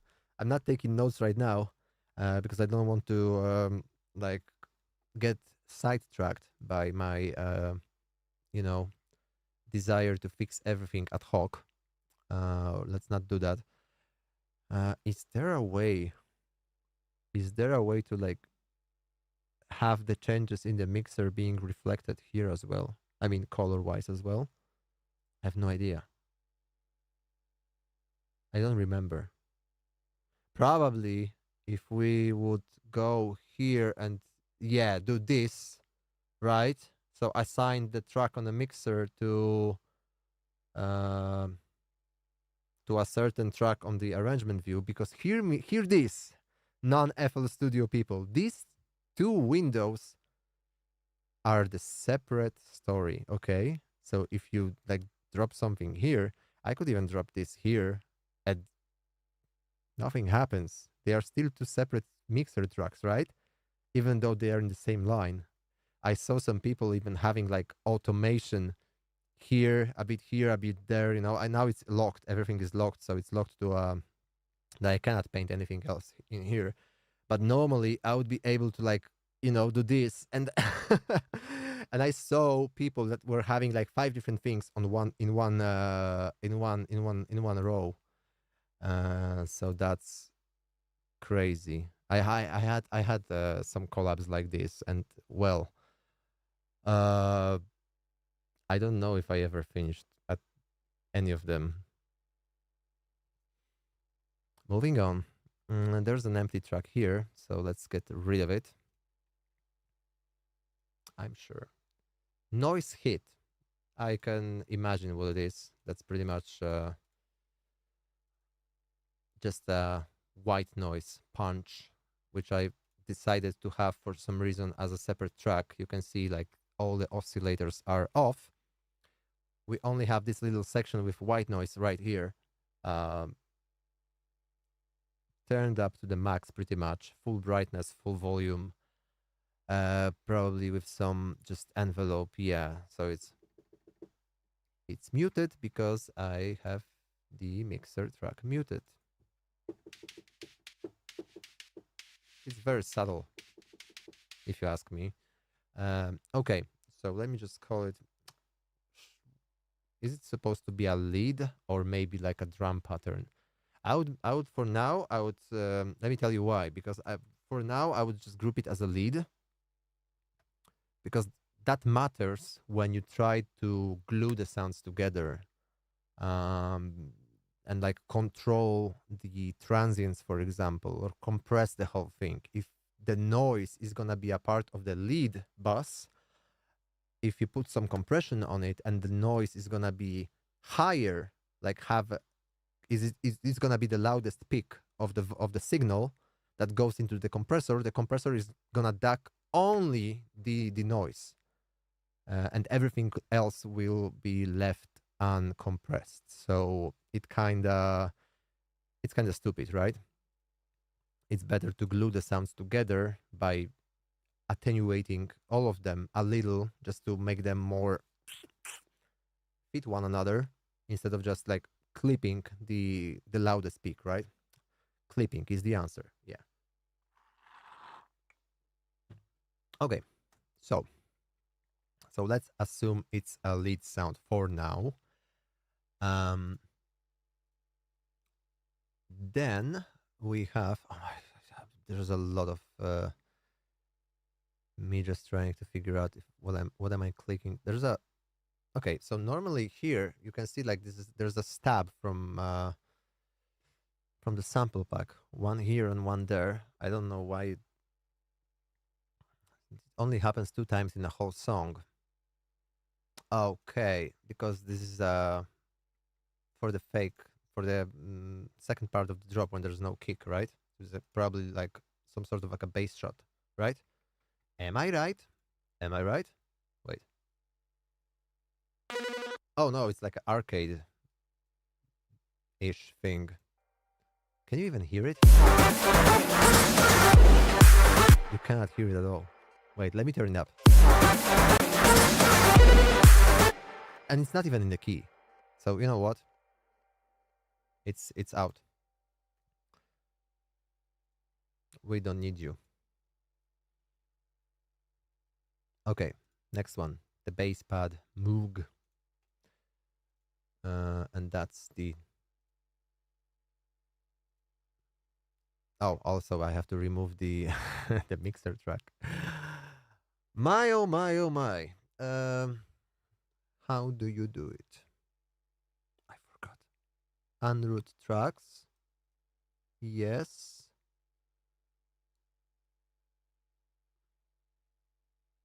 I delete. Okay, okay. Got it. Sorry. My other screen covered it, so I didn't see it. Pum pum pum pum pum. Where we were at this. Yeah, Moog. So we have the Moog. Good old Moog. Oh, that's some 80s influence, right? Could be a Prophet though. So yeah, let's assign it as a bass. Yes, Prophet one. Prophet. Okay, it's Moog. Whatever. Um, whatever. Okay. And there is an automation in on the mixer fader. I don't like it. I would normally use the utility, and it's crazy because I have the utility here. Okay, so so I did the sidechain on it. So this one is, you can see like it ducks probably whenever there's a kick. Yeah, link to controller. Yeah, of course. So it's I use probably the pick controller on the kick to send the sidechain signal to the whatever needs to be ducked in order to have the sidechain. Before I used to do it straight on the volume. On the volume faders on the mixer, so everything was like like this. Um, okay, we'll address it later. Note to self: don't get sidetracked. Okay, so we have the Moog, and the Moog was supposed to be where? Next to the sub, right? Okay. Moving on, moving on. Are you still here, chat? Aren't you curious? I picked the most boring thing to do, but this way also you can have a little bit of insight on what are the all the elements of the song, and how it was constructed. So this is like it's like a pretty simple Moog pattern that is following the sub bass and the chords of the song in the breakdown, right?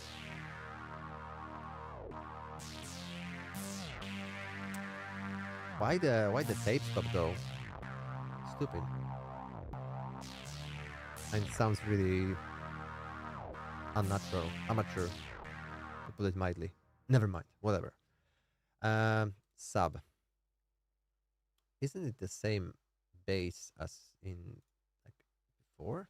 No. Number 47. So it's here. Wait. Oh, it's a pretty high sub. I would rather call it like a mid bass. But okay. With the question mark. No, it's gonna question mark. I can't use the question mark because when I render it to a WAV file, it's not gonna allow me of the special character.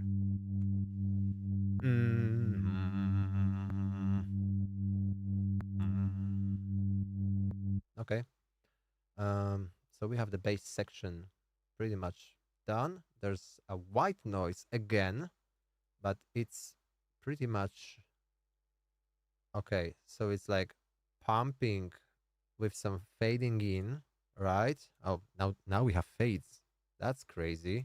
Before we didn't in FL Studio. This is a new thing. This is a pretty much new thing, right?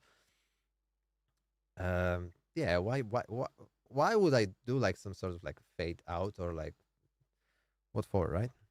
Uh, it's probably gonna have like clicking because of that, because of this. I should have it like this, but we're not gonna do it yet. We are in the organize section. Okay, so let me go back here, white noise, and we're just gonna assign like the specific color, fx white, and just gonna move it to the where all the FXs are.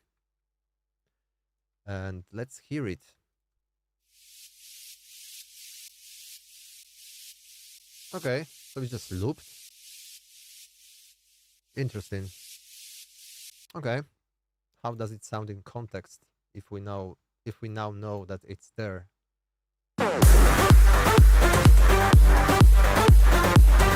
Okay, makes sense. And there is some sort of automation in the. See that? Slightly, but there is. Oh boy, we're gonna have so much fun when we're gonna export it to stems, and we're gonna see all the waveforms. Actually, that's a huge tip.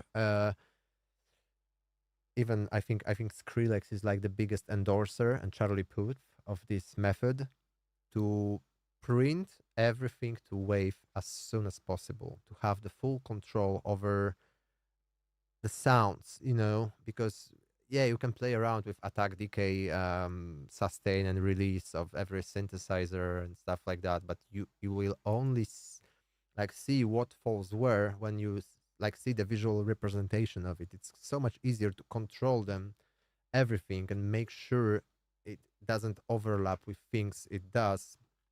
Like, for example, of course, now you have Kickstart for Sidechain, for example, by Nicky Romero and Cable Guys, which allows you to see like the waveform of the whatever you are side chaining to, right? So we can see like how to where to apply it in order to have them separated, but you can do it with pretty much every sound as soon as you print to audio, and also you can find some unexpected peaks in volume, for example, with some bass or whatever else, something that even compressor cannot really catch properly. You could see some like some errors that would eventually f up your mix. So moving on, we have the build up here, pretty typical from Vengeance Ultimate Fields. All right.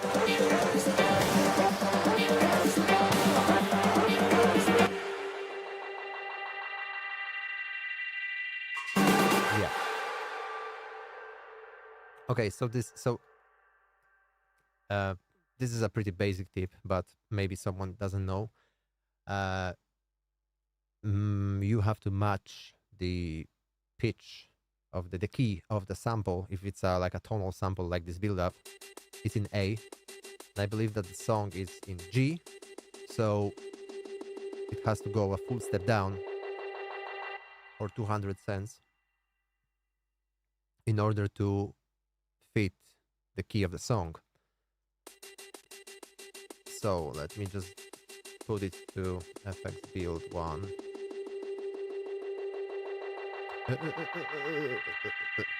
Yep. Well, that's gonna be taking a lot of time, guys, and I'm starting second guessing myself. Is it really, really worth of doing it on a stream? Because it's gonna take a fuck ton of time. We are not even halfway through. So I'm really starting to like think, is it a good idea to just bore you with such a not engaging at all thing, such as like organizing the project. But maybe I could try to force myself to talk a little more in the meantime, in order to, or maybe just find a quicker way to do it. So if we wait, how could I? There was a way to like, gosh, there was a way to just hop to the mixer. No, wasn't. Maybe if I keep it open. Okay, I can keep it open. I can keep this one open as well. Resize it to the point where I have everything just, I don't have to click through all the windows. So I have this here. Wait, that's the speed hack we are looking for. So when I have this here, right? Yes. Yes. Robert. New Zealand. Sorry. I'm a big fan of Marcus the Worm. If you know, you know. Okay. So, CMAX is saying, bro, it scares me that you still have all the samples you used almost 11 years ago. Yeah, I do. I just pretty much like transfer everything. I use all the sessions, all the samples between computers. I mean, there are some missing. Don't get me wrong. There are some missing, and some projects missing, unfortunately. But like 90% of it, yes, I have carried over. So yeah. Thanks to that, we can have this really cool session together, where I'm just coloring the tracks on a mixer for your entertainment. I think I lost the wait. I renamed the sample and not the mixer track. Okay, because oh my. Yeah. Okay, and the color. I forgot. So yeah, actually I'm amazed that I kind of have some sort of like a muscle memory to remember how to navigate in FL Studio, because I was scared it's gonna be way worse. Okay, way worse. Oh, I use this. Oh, this shaker I've been using a lot. I forgot about it actually. Um, before the drop, that's one of my favorite. Yeah, it was actually pretty funny to me when I opened some of the old projects and like revisited the samples and the plugins I've used and I forgot about. It's very interesting to go every now and then to some old sessions and okay, so there's a snare which is being used only once in the project. And remember, FL Studio had a limit of 100 tracks per project, which I used all of it. And I had a separate track for a snare that just happens to be once in the song. It was a real struggle. You know nothing about about producing struggle. Wait, it's a really nice snare though. But it's an important snare.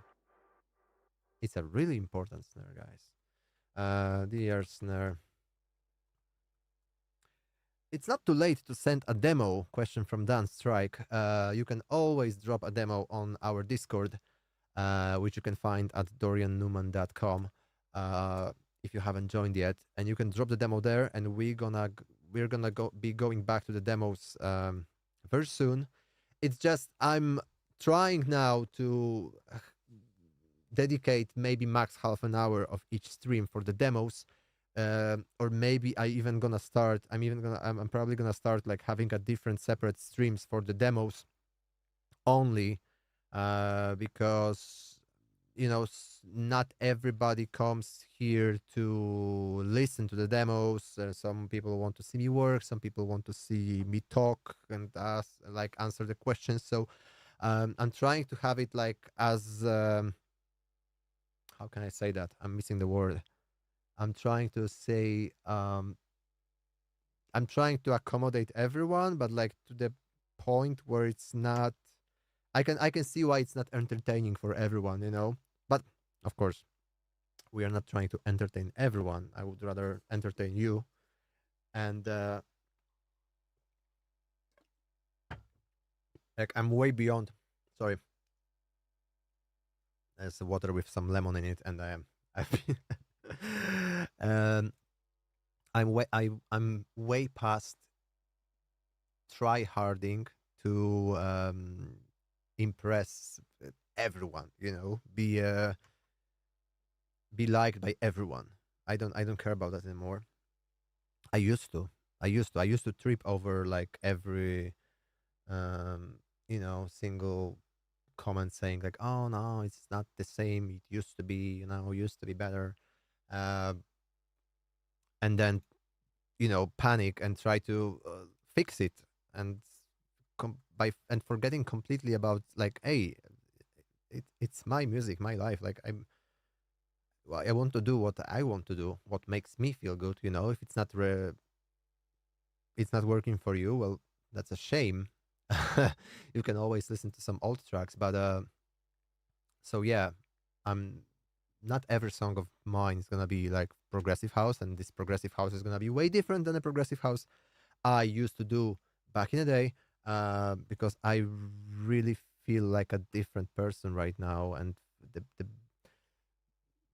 there's a lot of things I want to say, but I also want to feel accomplished as an artist in a way that my music will not expire, as quick as some of the songs I did in the past expired. So yeah, that's that. Mm, what else is here? Beeping. What's that? Oh, that's just a simple meep. Why are there two copies of that? And they are both going to the same track. That's terrifying, if you ask me. I'm not sure if it's a. I would I would gladly explore that and see if there's a like a phase issue. Let me just load a. Uh, maybe in Ozone, yeah. Blah, blah, blah, blah. I forgot where was the analyzer, or was there any at all? If I could just go to the Oh my, I'm lost. I'm lost. I'm so lost. Wait, because I need to see like the phase correlation. Imager maybe? Yeah. Mm, shouldn't be bad if you ask me, but yeah, it's a strange choice actually. Wait, if I just put okay, because it's an octave down. That's why. Okay, let's just put it into FX for now. Um, shot or stab. Let's call it a stab. Hmm.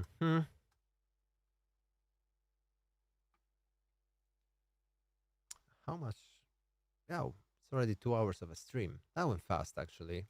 I lost track of time right after we finished listening to demos. Strings. We have some strings in here. Ooh. There's a lot of reverb on them. Too much of reverb, actually. Okay, it's getting... They're dirty.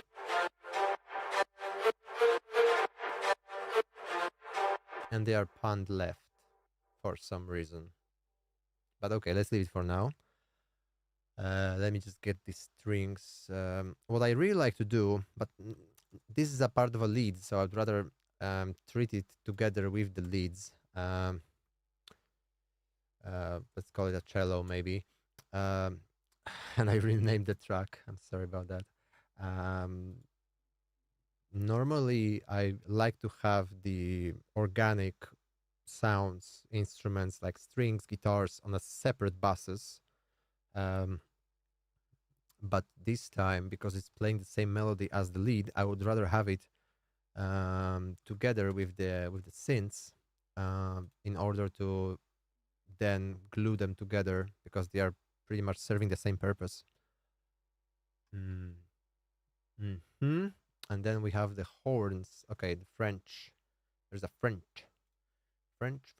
And French is like a what? Like a stab that plays, yeah. Ooh. Mm. Yeah. Okay. So yeah, this I would maybe group together just as a, let's call it brass low, and make it orange, just like a president of a certain country. Okay. And the next ones, we don't even have to listen to them. I already. Wait, are they assigned to the same track? They are. Why? And this one as well. Wait. They are already mixed together. You know what? Let's leave it like this. I don't care. We're gonna worry about that later. Mid bass.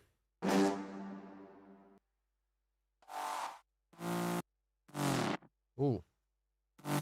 Oh. Ooh. Okay. So that's the gritty layer we are looking into sometimes when we want to have the bass stand out a little bit more and carry the carry some energy, because if you just leave the sub bass as the only bass element, you would probably like, you know it, of course, wait, the basses are here. Okay. And now we have some drums, I can see. And there's another brace. Look, it's super unorganized. Like, I wouldn't do that anymore.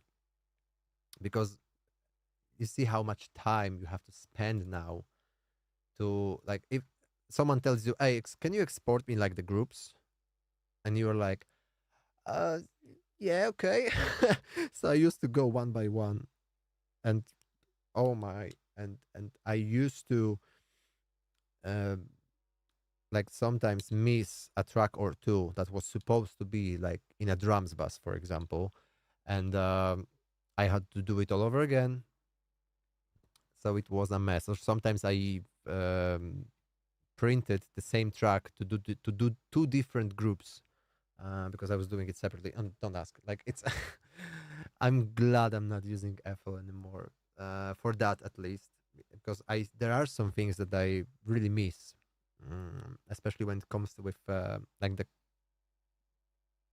possibility of like dropping, creating a beat, a rhythm pattern, really fast thanks to the step sequencer and everything like that. So that's something I kind of cherish more in the FL Studio. But when you think about all the pros and all the cons, Ableton just fits my workflow way better. So that's why I would rather stick with Ableton. And we're also gonna finish the song in Ableton once we once we get to the point where it can be exported. That's another. I think that's a sample from somewhere. Sounds like a sample, heavily processed, but a sample. If I just turn everything, it is a sample. So yeah, that's the creative approach. Before, okay, kids. So before AI, we used to sample things and then like obliterate them with processing. So equalizer, right? Wait, let me just go one by one. Yeah, right. Before, right. Then some filter, Wow, I haven't used this one in years. Then reverb, just a built-in reverb from FL Studio. And then another equalizer. I don't know why I used Pro Q2 and then Pro Q. Yeah. At least it doesn't like cancel each other. Maybe a little bit here, but okay. There's something weird happening here, but yeah, who cares? So yeah, we got this. It's a very nice sample, actually. Let's put it to the brass section.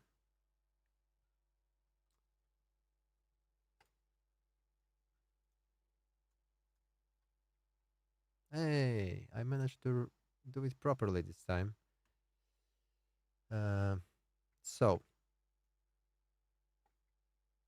a vinyl hit. Is this like a Foley sound? Whoa, no. It's like a... It is a Foley. You can call it a Foley. Like a stomp. Very organic. Yeah. So this kind of... That's something that I think many of the demos we've listened to so far are missing. Because you only use one kick sample, one snare sample, one clap sample, and call it a day. And instead, you should be looking into having like a combination of the kicks, or maybe some like layers which sound very organic, very natural, like a stomp, like a clap, something that could give a bit of texture to this very computerized digital sound. So when you layer it together, let me just find the kick. So we have the... Wait, and also this. Wait. Ah, I solved it. I am so sorry about that. Wait, why is it not playing? It should be playing. Ah, because it's filtered. Sheesh. So let me first organize it, finish organizing it, and I think we are actually getting closer, way closer to the end line. Stomp 1, red, yay. Because you can see like and I can already tell all the other things on the mixer are FXs, which are gonna be this. We're not gonna color code them. So when we're gonna go past the drums and all the leads, we're just gonna call it a day. We're gonna assume everything else is this is the Dirty South clap and saturated for some reason. Yeah, I think it's from Walking Alone. Yeah, and it's wait, the clap one. It's too bright for my taste now. It's way too bright.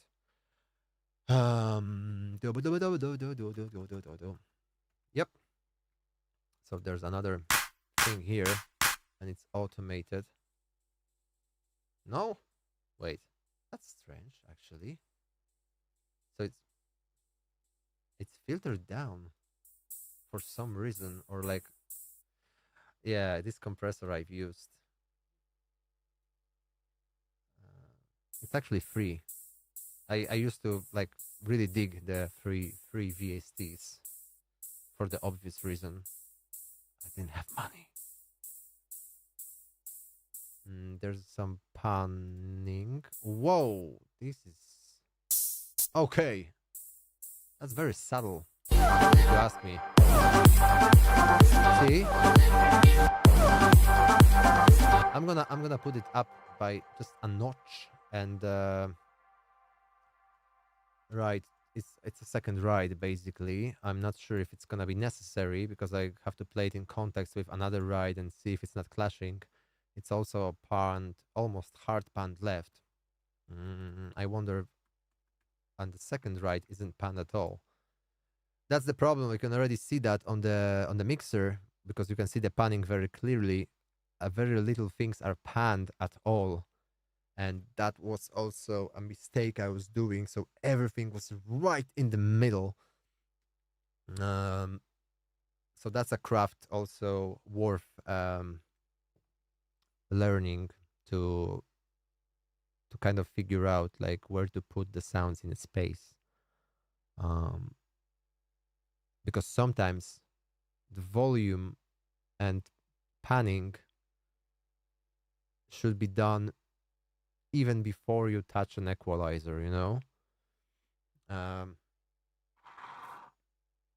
if you watch like all these mixing master classes from like, I don't know, Chris Lord Alge or all these big names, they are always pretty much always saying this. Like the first thing they do before they even open a compressor or equalizer, they just take the volume faders and like, you know, balance first.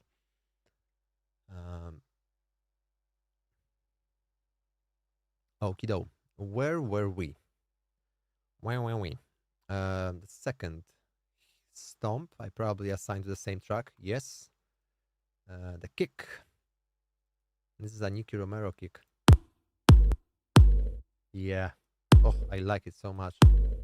It sounds also very like organic. And probably the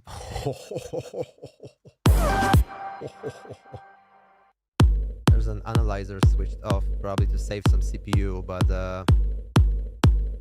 if we take a look at it now, does it do a lot? I doubt it. Wait, let me just try to bypass it. Wait. Okay. It was super punchy. Too punchy. So I don't know why, I don't know how, but by doing this insanely ridiculous EQ curve that could be just a bell here, a bell here, and a bell here, and maybe a high shelf here. So maybe 4, 5 points, right? Instead of a lot, a fuck ton. We could achieve the pretty much the same effect. It's crazy. It's ridiculous. All right, so let me just rename it to the drum kick. Alrighty, we are almost done actually. Lifter. Lifter. What's the lifter?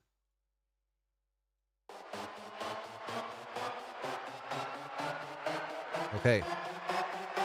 Oh, we can, if it's correct, the naming's correct, that was Spire actually. I just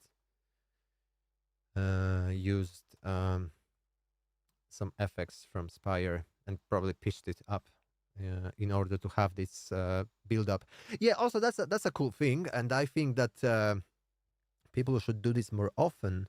Is instead of like using the overused and overplayed samples, build up samples, try to make your own. So take a lead sound, whatever lead sound, or like another, like whatever from the synthesizer, and just automate the reverb, the cutoff, the filter, the pitch, and create your own build up effects. This way you will be you will have something in your arsenal that probably nobody has.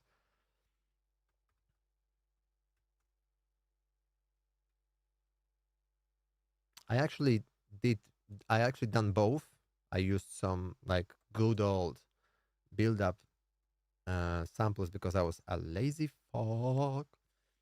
But also whenever I done something on my own, and that also applies to drum patterns, right?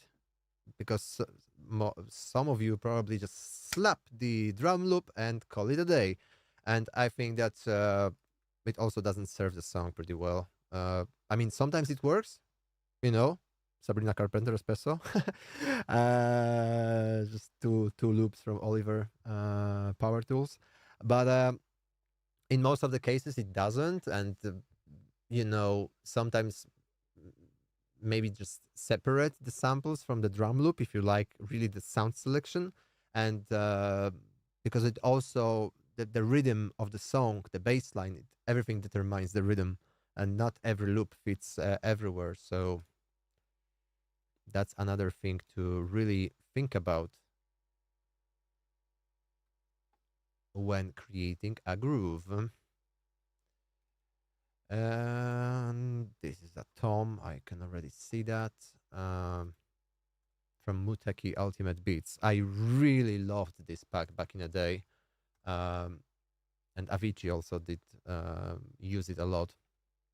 If you go through loops in the Muteki Ultimate Beats, you could hear the loops from pretty much all his songs from the time when he did Bromance, a remix of Rapture, Drowning, Blessed.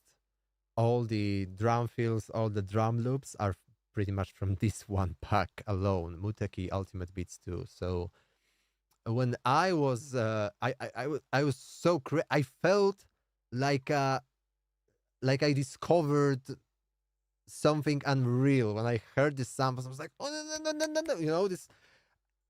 I was so proud of myself, like by discovering it, like where he got it from. It's incredible. Okay, this is just another very Swedish house mafia, right? But there's also some there is something there which is an issue and should be fixed. You could hear like this loud click here. Ah, it's disgusting. Better, right? Oh, ugh, terrible. A very amateur thing to do. Snare rhythm, and the color should be red.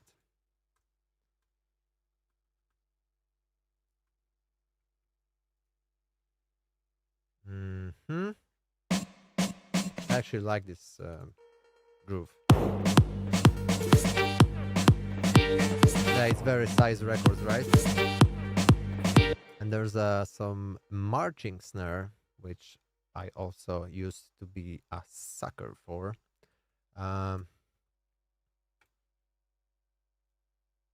That's the thing I loved to do in FL Studio, because it was very easy and very quick to just, have this paint brush opened and just, draw the draw the simple like this, and then hold Alt, and the mouse wheel to just adjust the velocity. It was so quick to come up with these patterns, and I still cannot get myself to achieve the same speed in Ableton, although I'm getting closer. But this, I don't know, you cannot get faster than that, And I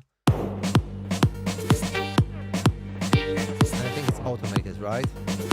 So it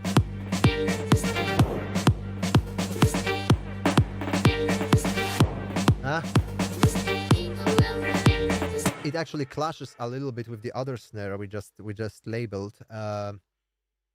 You can see there is a moment when both of them hit at the same time, and normally what I would do now, maybe sidechain them together to just like have them glued and avoid that peak, that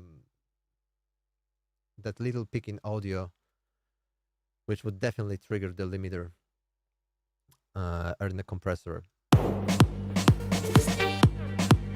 Yeah, actually, here you have the hit, here, here, and here. You could also maybe just move it a little bit. You could make a fade so one of them has the attack and the other has the body. There are many ways to achieve this sound to be more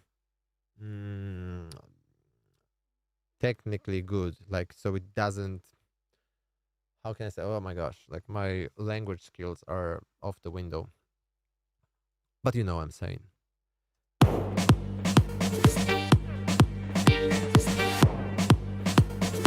There's another thing here It's a really small drum loop.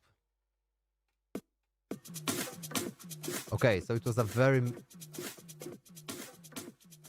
messy drum loop, like a very it's it's a drag, right? Yeah, it's not really sharply to the grid, and I wonder what kind of purpose does it serve here. Okay, so just like as an extra snap on every second snare. So now if you know it and we listen to the whole thing together. Wait. Huh? Wait. Right? It's a little small thing. Very, very small thing. Every now and then it's just like a little variation to the snare pattern. So let's call it snare top. Whatever. We're almost done actually. I thought it's gonna take way much longer. But we are almost there. I think there are, yeah, almost. That's almost everything. Wait. Oh, this is a clap, right? This is like a very stadium-ish clap sound, right? No? And for some reason, yeah, it's very quiet though. Is it automated? No. Right? Texture. That's another texture, right? So you can barely hear it, but it's there. And the thing is, when we're gonna have all the stems of the actual thing in one place, you'll be able to see how much of a difference all these little things make. So BG clap, let's call it, because it sounds less sterile, for lack of a better name. Everything makes it sound more organic, more natural, and a human brain and human ear, but brain especially, has this weird tendency to appreciate something sounding natural. That's why you have a lot of guitars, organic drums, and these songs are. I think they take the test of the time, the trial of the time, a bit better. They don't expire so fast when they are not like super, you know, digital.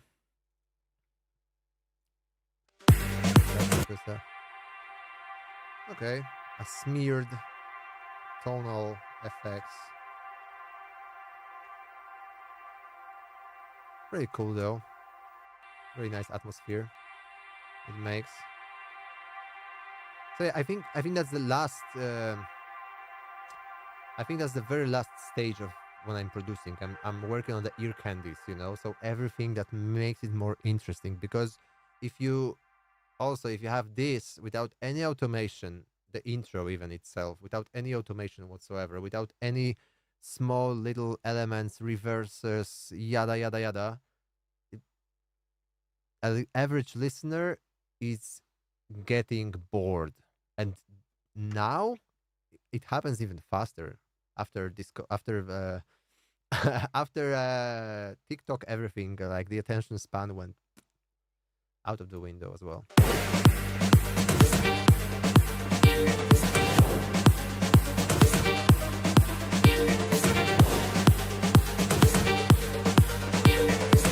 Alright, so I said I won't be coloring the FXs. So let me just find another drum samples, because I see there are some of them here.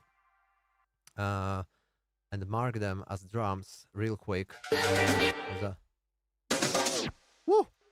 Very cool.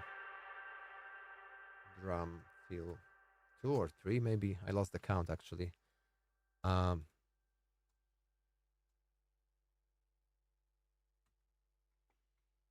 There's another drum fill probably. It's crazy. I even remember Get ready for the drop. That's the name of the sample pack.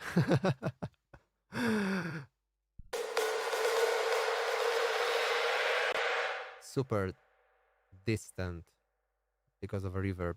But without the reverb, oh, it actually has some more of a reverb. Ah, on the master. Yes, I have. I have reverb on the master. I have a reverb on the master. Don't laugh. You know what? Actually, I thought it's a mistake, but I saw a few weeks ago that even Disclosure are actually having a reverb on the master, very slightly, but it's giving some sort of space. Like, look, there's no rules. You know, there's no rules. If just if you have the reverb maybe mix at like 3%, 5%, it's already something more. That could benefit. But there's only one way to find out. Just slap the reverb on the master and play around with it. Who knows? Okay, so this is the feel. I know the last one was feel number 3, and now it's feel number 5. But who cares, right? Okay, this is funny. There's a part of a cappella of Cruella. Enjoy the ride.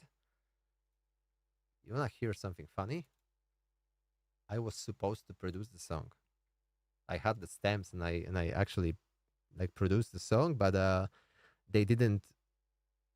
They ghosted me in a way, and someone else finished it. I think Dallas K actually did the final one, but I also took a swing at it, and so yeah, that's a funny story. So that's why I have the acapella.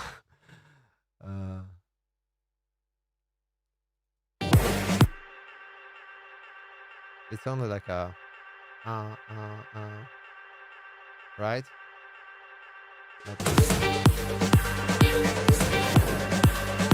See, like texture, another texture to just feel the space with something that makes it sound better. Okay, not gonna color it because it's an FX, and we're not gonna waste time on that. Arty kick. Okay, that's interesting. That's Angelo kick actually. Yeah, a top kick. So it's only for the drop probably. No, it's for the breakdown. That was sampled from somewhere, and it's probably a very small kick. Oh, there's because I increased the volume of something of this. Yeah.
Yeah, I really like it. I really like it. And I want to finish it actually.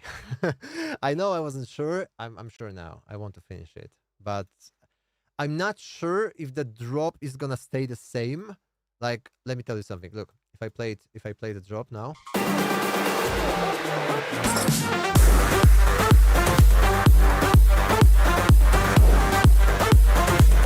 So I was thinking to make it more like some sort of like minimal techno. With like more straightforward rhythm. So like so it's like a moving like a train, like very like hypnotic, mesmerizing. Instead of like having this like syncopated rhythm, I would just do it like flipping the octave. So it's more like Medusa could play it, for example. Because I also, when I'm thinking now about the music I want to make, I want to make something that could be a blend of like the old euphoric festival stuff. But I think this would be a mistake to play a hour-long set of only festival euphoric progressive house songs. That would be boring. Uh, I don't like it, and I love all the kinds of music. I would like to build the vibe throughout the show. So in order to have that, this track could be potentially this bridge between like something very minimal to more energetic. And yeah, I want to try that with this one. So change the rhythm completely, but of course keep some elements, core elements. Keep the melody, keep the chords, keep the vocals. Um, yeah, I'm curious. Like, what's it gonna be? Okay, though. Where did I finish? No, no, no, no, no. Rising lead cuts. Yeah, that's probably from some other project. Some effect. Yeah, effect. Own feels. Probably some from some other project. Woo! Let me just so you can see there's a lot of variation in when it comes to like elements, FXs. Feel 6. And once we have that, we're gonna have the clear image of like what's here actually. There's another snare here. I think this is the same as before, but for some reason this one is okay. This one is automated. So see, and because there was no warping, I mean there was no real-time warping in FL Studio, I just used the unwarped method, so you can see like they even get shorter in time when I automate the pitch. It's actually 12. The range is 12, full octave. You can see they get shorter because the stretching is just like. So yeah, I did that a lot. I actually liked to do it also on the like the impact sounds. So when you have this whoosh here on the drop, oh, you can see this one is automated actually. The second one, here. Wait, no, not this one. This one. Can I play this one? Yeah. See, that's this little thing makes it. I don't know. I heard it somewhere and I replicated it. Like I was like, isn't that the FX sound like being like, pitched? It's very cool, and I now it's maybe too loud, but you catch my drift. So, I think we are out the tom here and the snare. The snares. Okay, so build. There is snare build. I'm just using short names for now, so it's not snare build. It's snare build. And I know what it is exactly. It's a snare build. It's Swedish. Okay, there's another one here. Was the same track, and there's a tom here. Wait, what's that? Okay, it's not pitch automated, but it's just there as a support underneath. Also, I can see another mistake I've done. So I'm having a separate reverb for every drum or FX sample.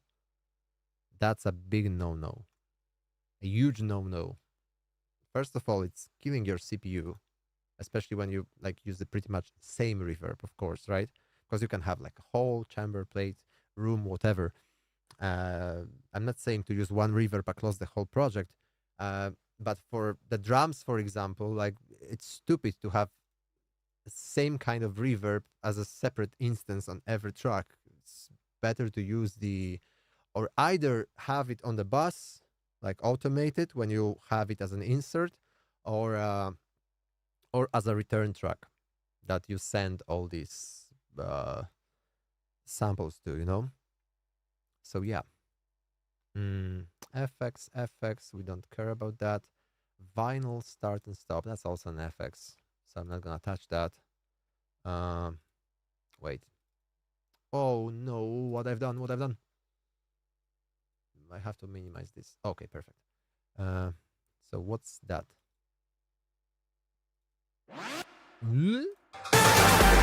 Wow, that's very subtle. Okay. Maybe I've overdone the ear candy thing, but maybe not. I don't know. It's, the question is, when you don't even hear something, what's the point? Protein bar.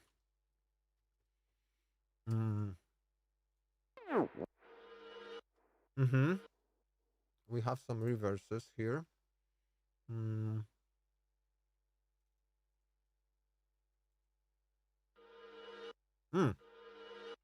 Interesting. So it's assigned to the vocal track for some reason.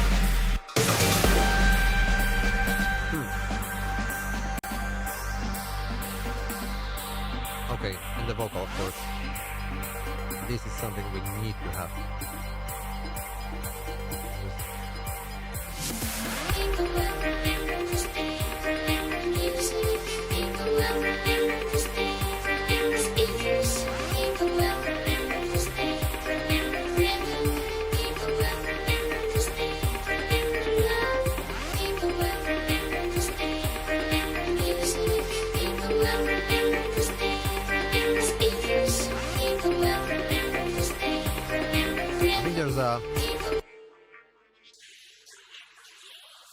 I think that's me whispering to the microphone. I'm not shitting you. Seriously. Crazy. I would probably re-record the whole thing.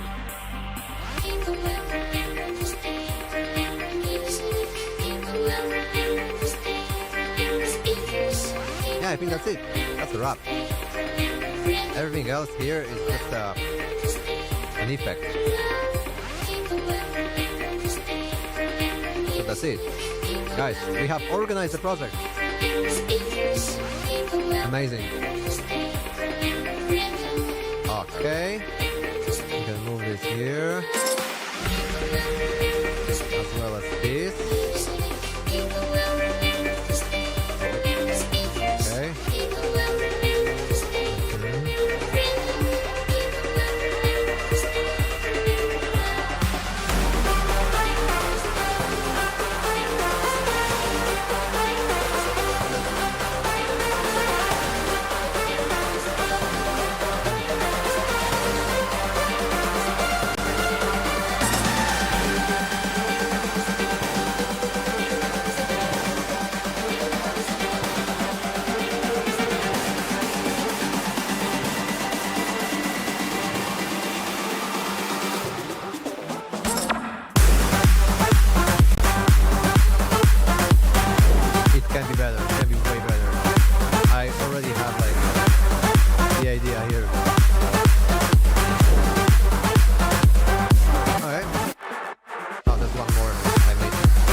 Oh my, I had a heart attack.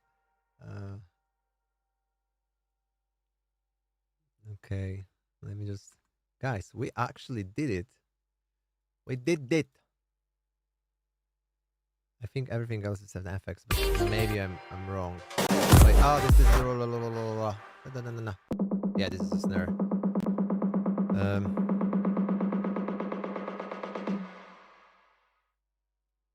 So I think that's a wrap now. Yep. This all looks like an effect to me. Maybe there are some unused tracks for sure, because I didn't see them playing throughout the whole song. Yeah. Okay, so let's just color everything else as an FX, for the sake of it. It's gonna be too much. Spire contact, like maybe I removed it. Ah, okay, that was the string part that was printed to audio. And you can even see here, like the peaks, it's clipping. Why is it clipping? Oh my! If I it's already printed to audio, so I destroyed it irreversibly. But I would have to find the original sample, because there was like wait. Actually, am I able to find it if I go to like sample database? How do you Control F? No, wait. How do you find the how do you find samples here? Come on, chat, help me. Find. Well, you could wait. What? What was the shortcut for finding the sample? Start filtering as you type. Remember. Here. Remember. Wait. This was a vocal sample, like a short spoken word sample.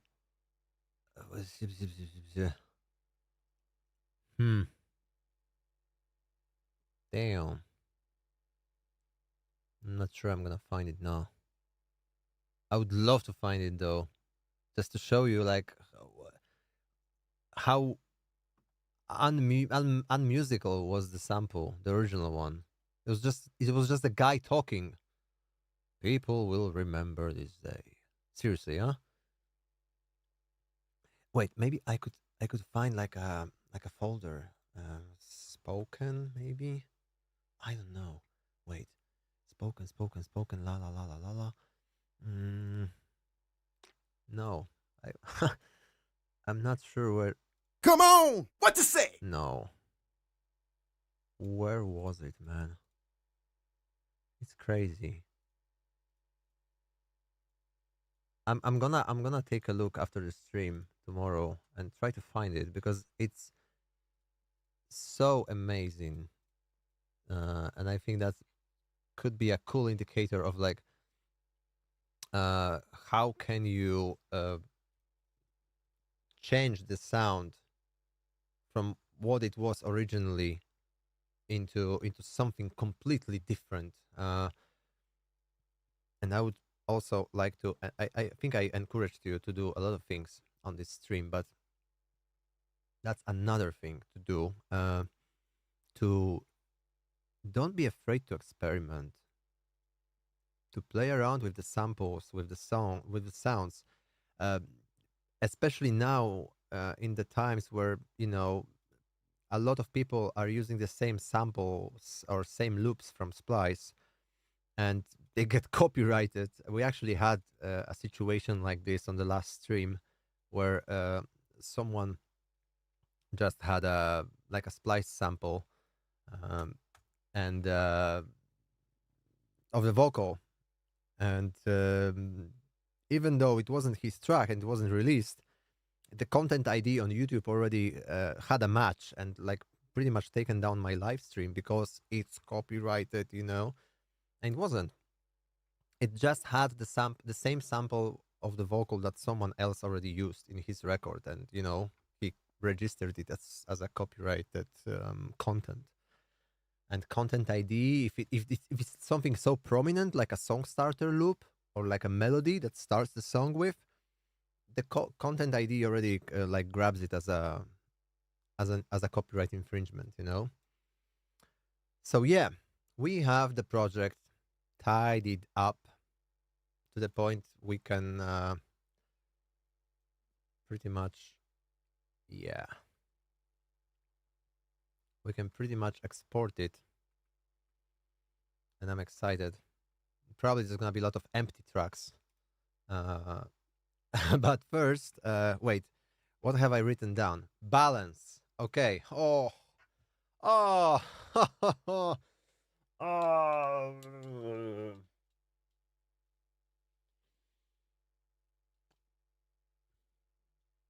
I'm not sure if I want to do it today. Oh my. Okay, let's try just a little bit, okay? Let's just a little. Thank you so much. I'm also I have the impression now that I should release this. Wait, what? What? Okay, balance. We have to balance now. So we're gonna listen to drums first and see if they are well balanced. I should listen without ozone opened, so I have like the accurate image and representation of what the stems will sound like when I drop them to Ableton. So let's do that. Let's just get rid of like everything that's here. So we have like a clear, unobstructed vision of what's going on. There's nothing going on because I muted the mixer. Let me just put the mixer here. You can hear the kick is already like clicking like crazy. And it's basically the issue of like the, yeah, see? The levels are like what? Wait. -15. But when I turn on the kick, immediately -12. So like, I'm not sure it's good. It should be.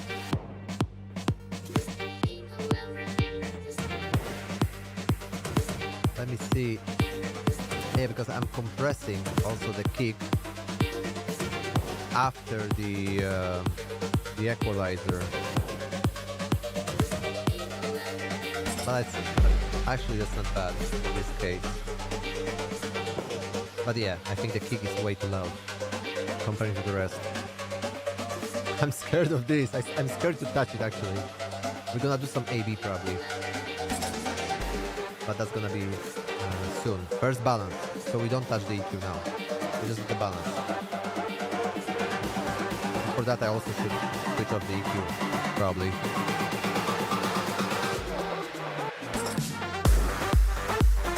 Okay.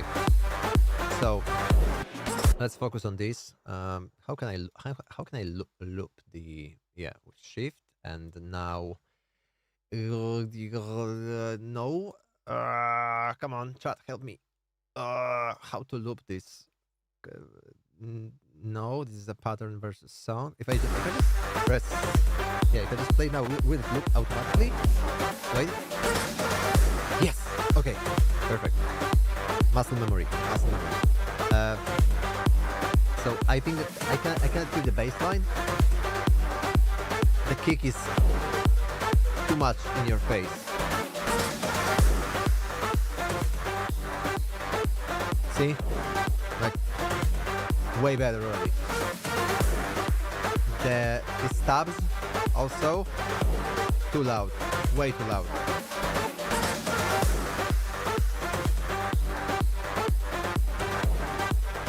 Okay. For now. Oh, nope. Ride is okay.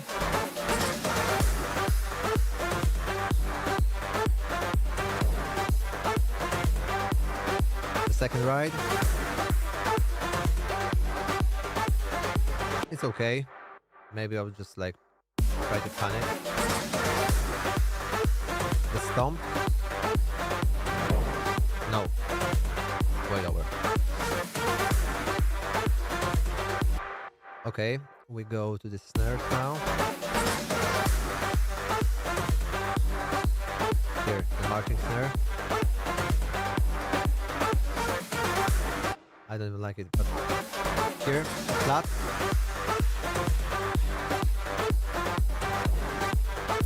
It's okay. the leads are way too loud, I would maybe grab all of them. Probably some of them are automated. That's the issue. Why I wouldn't recommend automating the mixer faders at all. It's better to have like the utility like Fruity Balance in FL Studio or utility in Ableton in order to like automate the volume, the gain, but while retaining the control and ability to basically turn everything down by a couple of dBs whenever you feel like it, right? So wait, this is the bus that all the leads are going to. As you can see on the mixer below, the wires are connected, not all of them, but most of them. The noise only isn't connected to the bus.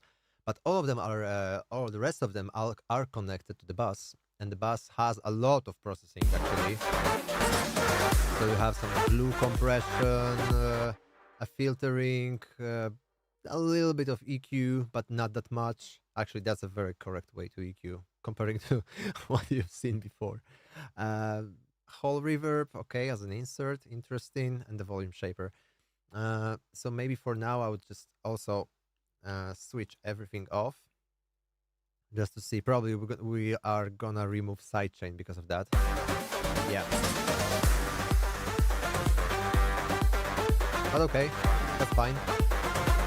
Let me just maybe bring back the sidechain for now.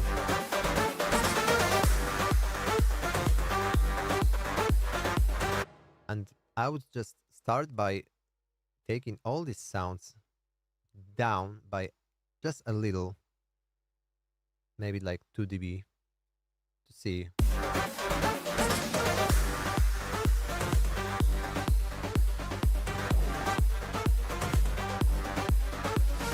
Start bringing them up one by one.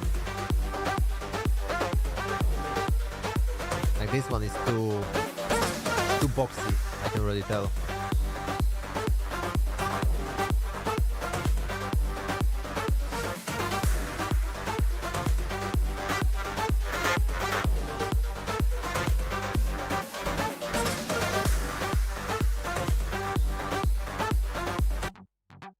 Oh, this is, wait.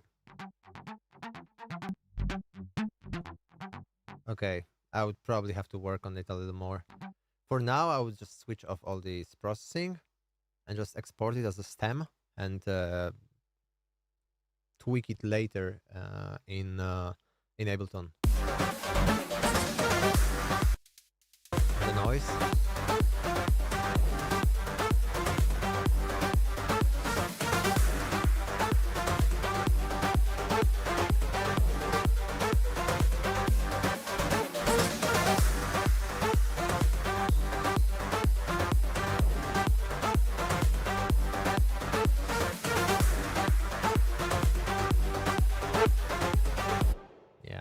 Let's leave it for now. There's another one.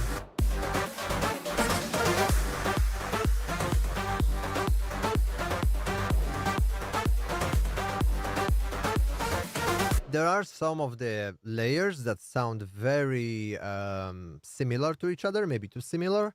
So probably we're gonna end up having like 3, max 4 layers instead of like 8 or something like that. But just as I said before, now we are just trying to balance everything out evenly to a point where we won't be hearing anything like distracting us, right?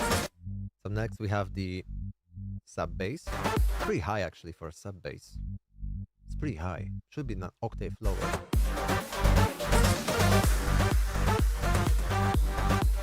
Okay, see? Already immediately got the groove. Because without it, nothing. Maybe it should be actually at this. Let me try because I know we are sidetracking. Which one is that? There was a way to find it, right? Select the track. Wait, where was it? Where was it? Oh my. So no. Wait. Am I dumb? There was a select. Okay, channels routed to this track. Yes. And now we know. This one. Vandalism. Shout out vandalism. Best samples in the best presets in the game. Oh my, yeah, I used them a lot back in the day. Thanks to Bartek from Vandalism hooking me up with the presets. Okay, so if I just take the oscillator A1 is playing at -1, -2, and then there's also should be like part B, where's is it even playing? Yeah, it is. And it's at octave 0.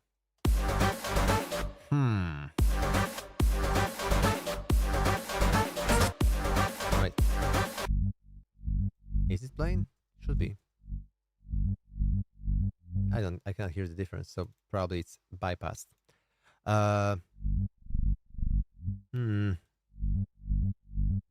I don't like it actually.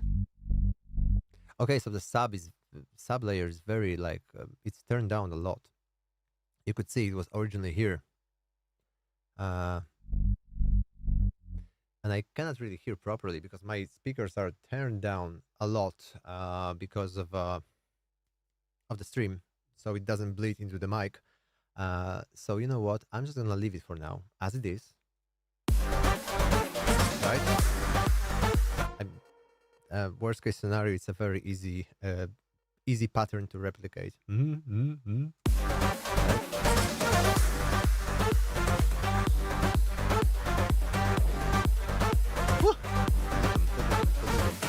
Yes, I want it to be less and more like like you know, it's gonna be heavy. Trust me. There's another layer. Wait. Okay. Yeah, it's not blended very properly, and oh my gosh, this curve. And also you can see like the spike here. I would do the dynamic EQ here. Was there a dynamic EQ at FabFilter Pro Q2? No, there wasn't yet. So multiband compression should be applied here.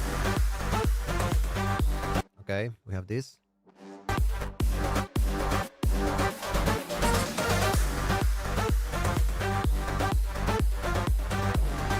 Yeah, so this thing, you can see it's peaking. Wait. Oh, wait. I think the next one. No? But it's very loud. And you could hear it interfering with the kick, with the transient of a kick. So that's something we should address after we could do it now, or maybe you could do it when we have all the stems printed to audio in Ableton. I would probably make a fade so it doesn't hit with the kick at the same time, because the peak is gonna be really nasty. I probably, if we open like a let me just open like a clipper so we could see. And here, for example, there's a nasty peak. Here another one. Yeah, you could see like normally you could just like everything in the red is what shouldn't be there, you know, if the track was like treated correctly, right? Yeah, here, oh, terrible. So you have some peaks in the signal that would have to be addressed before going into the master chain, because otherwise you're gonna be compressing just the peaks. Everything else would be untreated, and that's stupid. So always be sure to check for your peaks every now and then, you know. So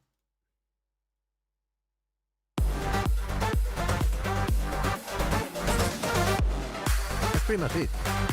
There was another. I think the FXs should be also, some of them should be tweaked a little, but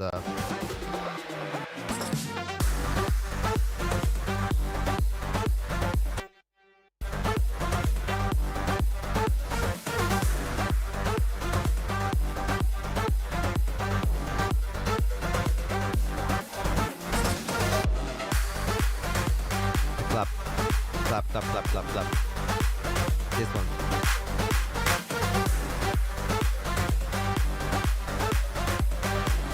I would compress it probably now. I would compress it to because it's like the attack on it. It's disgusting. If we play only the drum, wait, the drum bass, right? Solo. Here, see, like first of all, the rolling snare. This should be more prominent. Maybe less of this, more of the high end. See, for example. But this, no, away. Probably, right? And the clap here, yeah. Too much. I would compress it maybe. I would try to compress it. Let's proceed to clap. Okay, I never used the clap format, so let me just proceed to VST2. Yeah. Okay.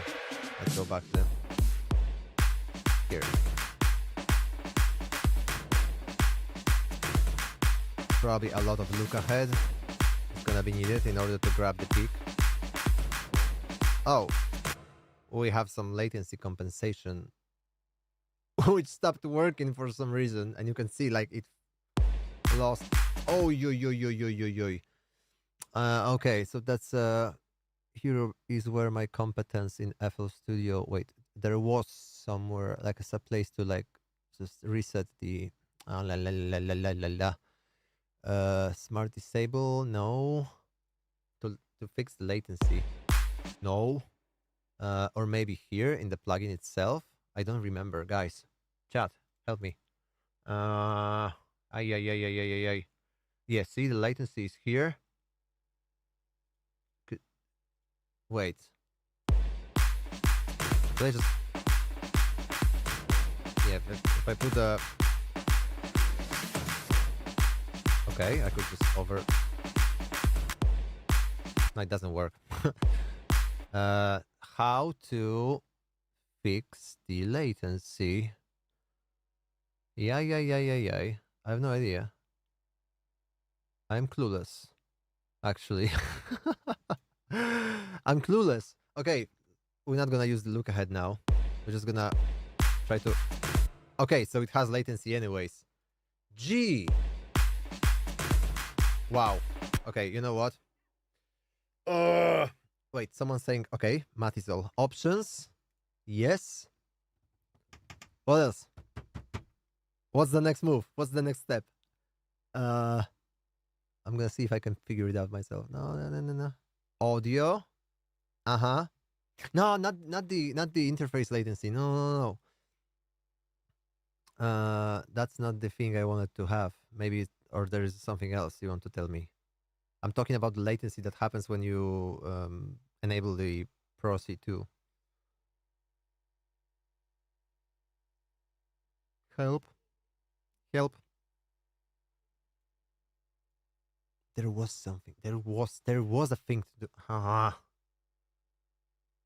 Maybe reset plugins in transport? No. Or maybe? Oh no. Wait. Nope. The latency is off. Yeah. There was this. Wait, is there like a? No, there's no search bar in. There is a Gopher. Wait, is there AI in FL Studio? Do you have AI in FL Studio? Wait, Gopher, log in to access the app. Come on, I'm logged in. Yeah. Okay, let's ask Gopher, bro. Huh? Off to a good start. When I enable the plugin, it introduces latency on a track. How to fix it? Question mark. Let's go.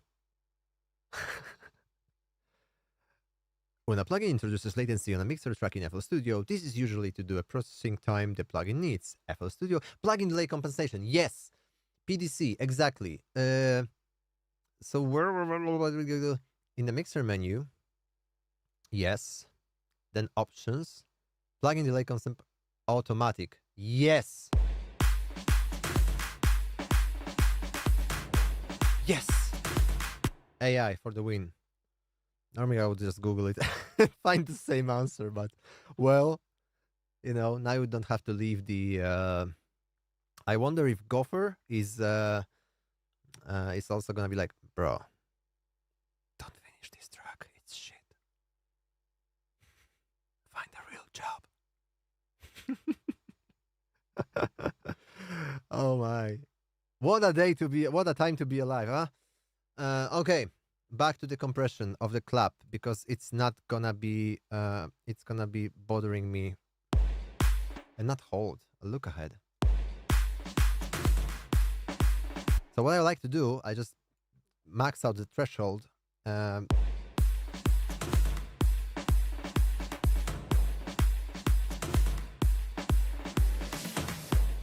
Actually, I don't want any of the attack from it, I'm just gonna. So, and now just let's back it up.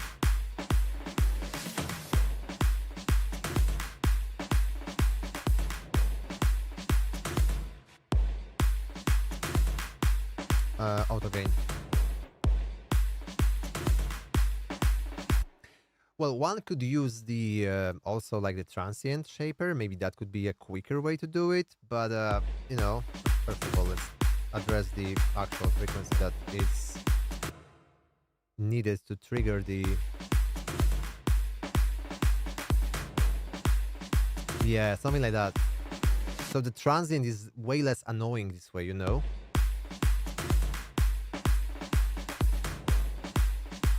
Yeah, because of course when we compensate this 7 dB of loss, so we have like we can hear the before and after, right? And now let's just try to bypass it. Always, also that's something that I really tend to forget to do, is when you add a compressor or like saturation, whatever, always try to gain match. So it's the same volume before and after, because your brain is gonna think like, oh, it's louder, so it's better, and sometimes it's not. So always remember to gain match your before and after. There are some cool plugins for that. I'm gonna show you later in Ableton. There's a thing that you can just put like a dB meter before and after, and can like have a clear indication of like what's the peak level, So now I gained match it. So you could wait when I just bypass it. Where's the bypass button here? It's better. It's way better. If you ask me, I would maybe just adjust. Maybe I give it the hold instead of release. See, so maybe a bit of a snap is there, but not too much.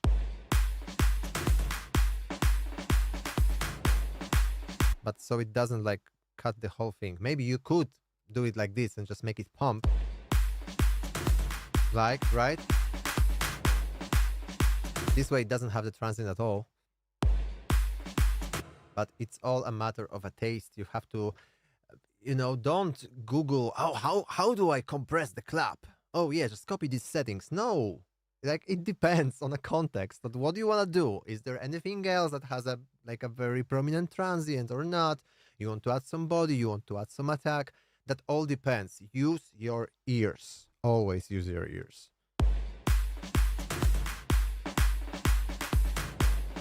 Yes, something like that would be something from my taste. Even slowly released, actually. Yeah, so it's settled more in the drums, Maybe I could also like take a little bit of the high frequencies, but I'm not going to do it now. Because I don't. What's that? What? Oh, what is this? What is this? But it's already better, right? It's louder than a kick, though. See, maybe this way, bit better. Also, if we should also treat the kick as well in a way, because I think because it was so loud because I couldn't hear it cut through the mix. Why I couldn't hear it cut through the mix? Because all the high frequencies are squashed. Of course, it sounds soft and roundy, but maybe after this EQ, I would introduce another one, just to like bring back. See, of course it's clipping now, but I was just trying to prove something, you know, because that's how the human ear works as well. You know, sometimes you don't have to boost the whole thing up; you just have to boost the high frequencies for it to cut through. Maybe some upward compression. Like there, see, like there's something off about it. Like I cannot put it higher because it's gonna be on top of everything, and we don't want that. Sometimes less is more. Really. Oh, it sounds pretty nice actually now. Maybe the clap is a little bit too much.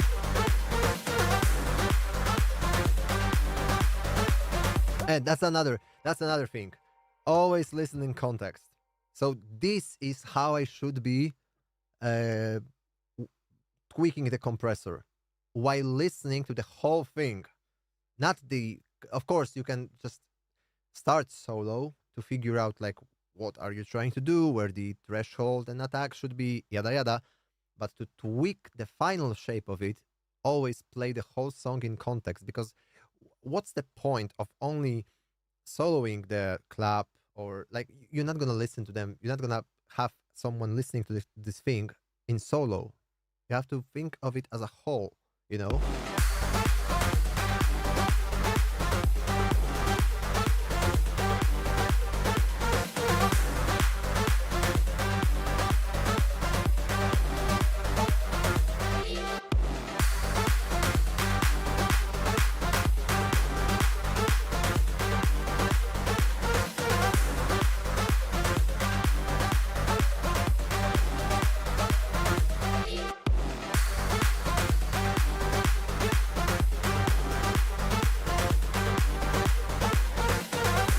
Let's leave it for now. So I think that we are ready to export the thing to Ableton. Oh, man, I'm getting tired. So maybe just I would have to give my ears a little bit of rest. For sure, we're gonna see each other this week for one more stream, because I feel like one stream week is not enough, and we have a lot of things to tackle, and I have a lot of things to prepare before ADE, and there's no bigger motivation than doing it on stream when everybody's watching, and you can basically see me work, and I get to way less distractions than I usually have when I'm working alone, because I fall into this trap of like tweaking the melody for like 2 hours or doing some pointless stuff just because of my perfectionism sitting here. So I'm way more efficient when I'm doing this live. So let's keep it that way, guys. Let me just see if I can just, how can I export it? There was this thing, I saw it somewhere before about like, yeah, the unused tracks that can be purged by just a simple click, maybe here in macros. Do I remember it correctly? Yes. Purge unused audio clips. We did that. Okay, perfect. And then we also had reset empty playlist tracks. No undo. So let's let me save first in case it deletes something actually important. That's from the playlist. So from here, from the arrangement view. Okay, there wasn't much probably. So blah, blah, blah, blah, blah. I want the mixer tracks to be organized. So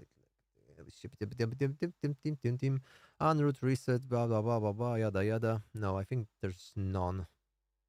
Maybe you know. Trim unused tracks. Okay. 28. Whoop. Nothing happened. Where they were removed from, because I don't see them here. What was removed? I don't know. What was removed? Wait. Like... It just... You saw it, right? It just said there's 28 tracks to be removed. And then it removed none. Or maybe like the empty... Okay. Like the empty tracks that were there. Behind. Because I saw like there was like 100 something. Okay. So you know what? I'm just gonna bounce all the separate mixer tracks. What is the master? Sorry, what is the master level at this point? It's -9. Actually, it's pretty decent. It's how it should be when mixing. Nice. Cheers. What about the kick? should we try to? I'm scared, man. Okay, let's try. So let's play it on the drop, so it's not filtered. I have to use the bathroom real quick. So let me just wait. Oh, no. Okay. Okay. So we have the kick. And now let's open the...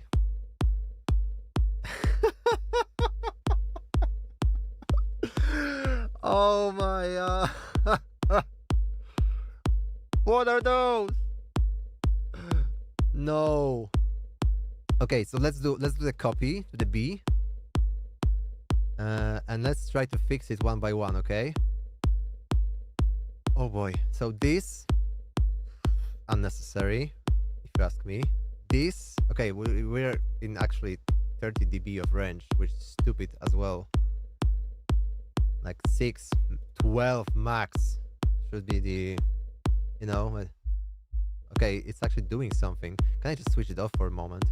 So let's work like this. So I'm just gonna be switching them off one by one. Oh, this was important. So this was removing this punchy. And usually I don't. This is the part in the kicks which I don't like. They are super punchy, and then I don't feel like they sit well in the mix. So whenever I listen to like stuff from other producers in the genre, they don't have this section in the kick. The kick is very soft. The kick is not that punchy, and so I tend to like blend it in, so it doesn't have this, you know. Ugh, yuck. Okay, let me just do this real quick. I'm just gonna select all of these bells, switch them off, and try to nudge this one to a point. It kind of serves the purpose of doing what all of those have been doing. Right? Maybe a bit wider. But let's just the slope. Like this. Let's go to the A. It is slightly different, right? Sheesh. Somewhere here. But okay, let's leave it for now.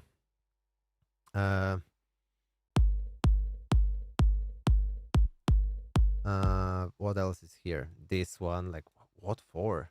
Let's switch it off. This, we could tackle it in this one, like just by expanding it. Right? Oh, okay, because it has this here, so context.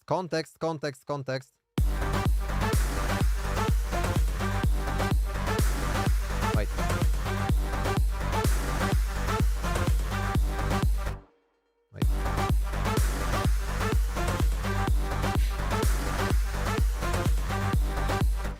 I like the first one more. Oh no, seriously, I do. Like I think this is not serving the purpose. Whatever this was, it worked. That's the problem. That's the problem. It's it's wrong in all the books there are about like EQing. This is like if someone who is teaching mixing would see that would be like, bro, get a real job.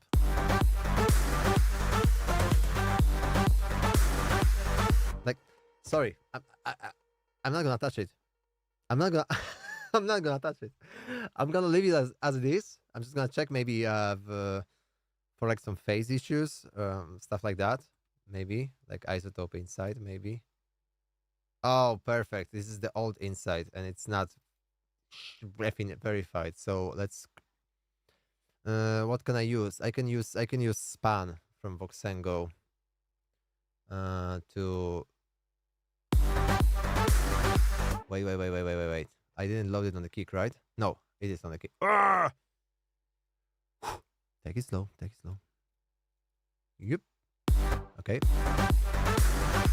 I mean, it's not. There's nothing happening that's wrong with it, you know? Or am I just. Maybe because I actually did it.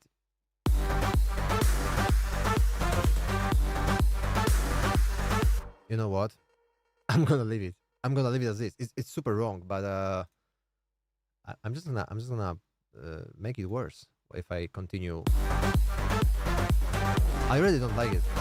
Like the punch. Oh, like this, more like this.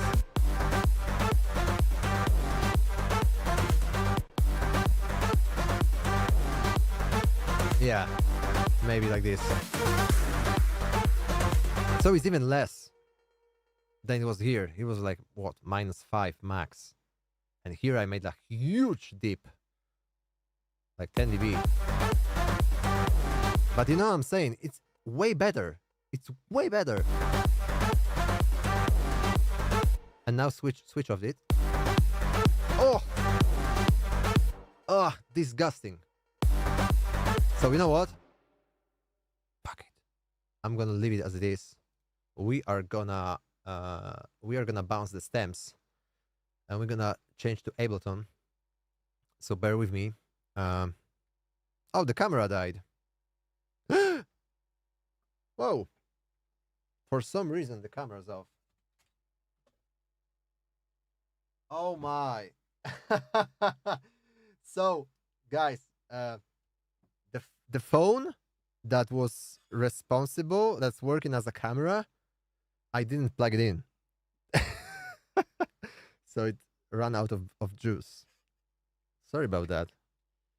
I need a second to reconnect.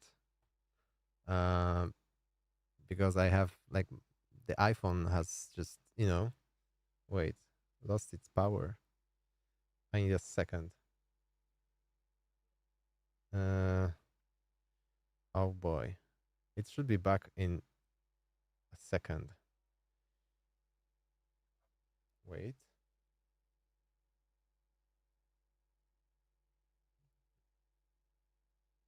Yo, wait. Should be working now.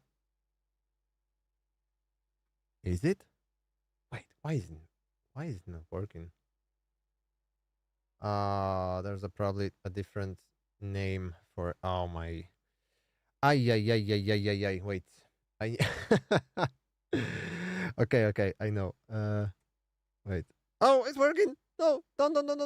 Discard. Okay. Wait.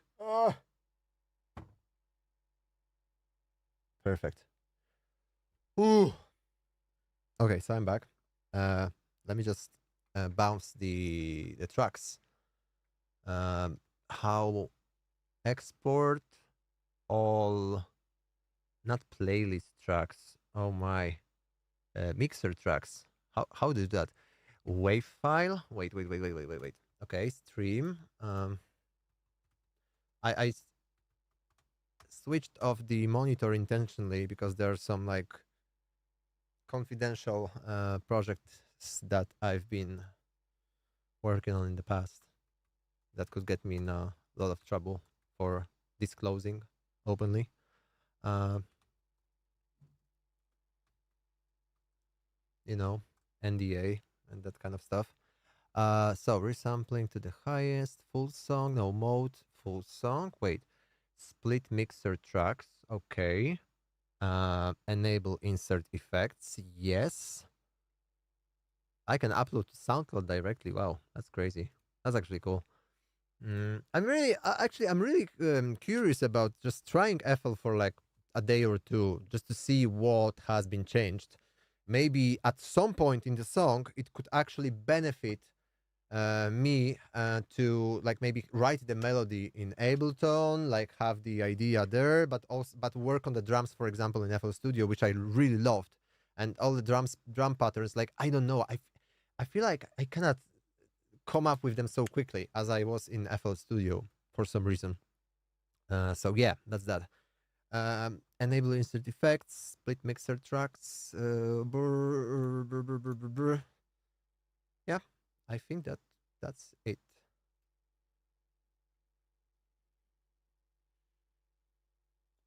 Yeah, I will check out the showcase of FL Studio on YouTube because I haven't watched it. I have the newest FL Studio. I just updated it before the stream to have the latest version, but you know, I have no idea what's here. When I started working on FL Studio, I still had these pattern blocks below the playlist. So it was a completely different thing. Let me try to find a picture of it. It was FL Studio 8 maybe? FL Studio 8? Wait, 2008. That'll be right. Yes. Because I think no, maybe in 2010 I started. Let me see the screenshot of FL Studio 8. It looked just like this. Wait. Okay. So, whoa. What's that? That's some. Okay, let me show you. This is epic. This is epic. So, this is this is how it looked like. Wait, this is exactly how it looked like. So there was this pattern blocks here, apart from the playlist, and yeah, all the drums Well, let's were get back like to basics again. I was doing them on a step sequencer. But wait, wasn't there like a normal playlist where there only this? Yeah, it was like that actually. So you were doing these little blocks. You couldn't even see like the preview. Of And now play. yeah, Song and play. that was my first DAW. Well, my drums are definitely not loud enough, so let's increase the volume. Oh my god! This knob on the right increases your volume. So let's turn all these up. And the second one is from panning. Yeah, Let's turn this down. this is so awesome. You know what? Actually, oh, beautiful song. Actually, I would try to maybe one day install like this old version of FL Studio or Ableton, and try to do a song only with like a stock plugins that were provided with the DAW at the time. So like from like 20 years ago, just for the shits and giggles, you know. Probably sometimes you'll be surprised what kind of things come up when you have uh, the limitations, you know. You don't have, because now I think we got to a point where there are too many plugins, too many sample packs, and you could see it in the adverts of like every almost every plugin that is being released now. Oh, this is a game changer. This is gonna change the way you produce. This is gonna speed up your workflow. This is gonna be like, oh, it's gonna, you know. I'm tired of it. You know, I'm so tired of it. And well, I used to fall for that trap. Oh, this is the plugin that is gonna like, oh. And then you see like a fifth vocal processor this year that does virtually the same thing. So compression, saturation, de-esser, reverb, delay, like all in one box. But then you see one from UAD, one from Waves, one from Xvox, from Neuro Audio, and there's another one that I saw just today. So, and it does this literally this very same, very same thing, you know. Of course, it's nice to have one if you like in a hurry and just want to slap on something that makes the vocal sounds nice like this. But also you could make your own chain and just save it as a preset and recall it whenever you feel like. But we got so lazy, and I think that I don't know. It this is like a boomer talk, right? This is me going like, oh yeah, back in my day. Oh my gosh. Okay, so we have the stems ready. At least that's what my FL Studio is telling me. I have to go to the bathroom, man. I cannot hold it for longer. I'm like basically dancing here. So let me just open Ableton.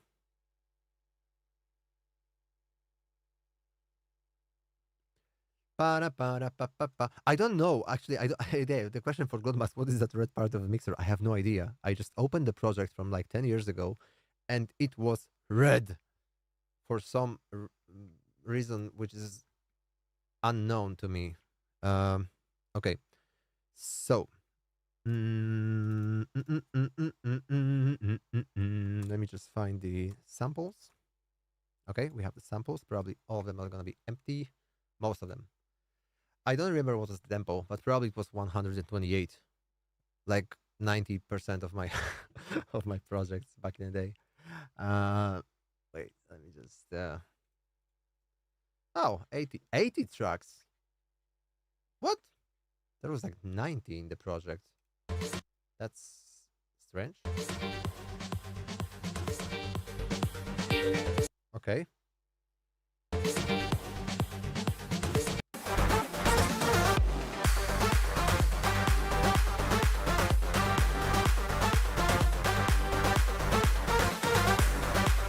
Where's everything? Ah, the waveforms have not loaded yet. So we're gonna wait a little. Guys, I'm gonna run and use the bathroom real quick, but after we group everything here, I would rather call it a day and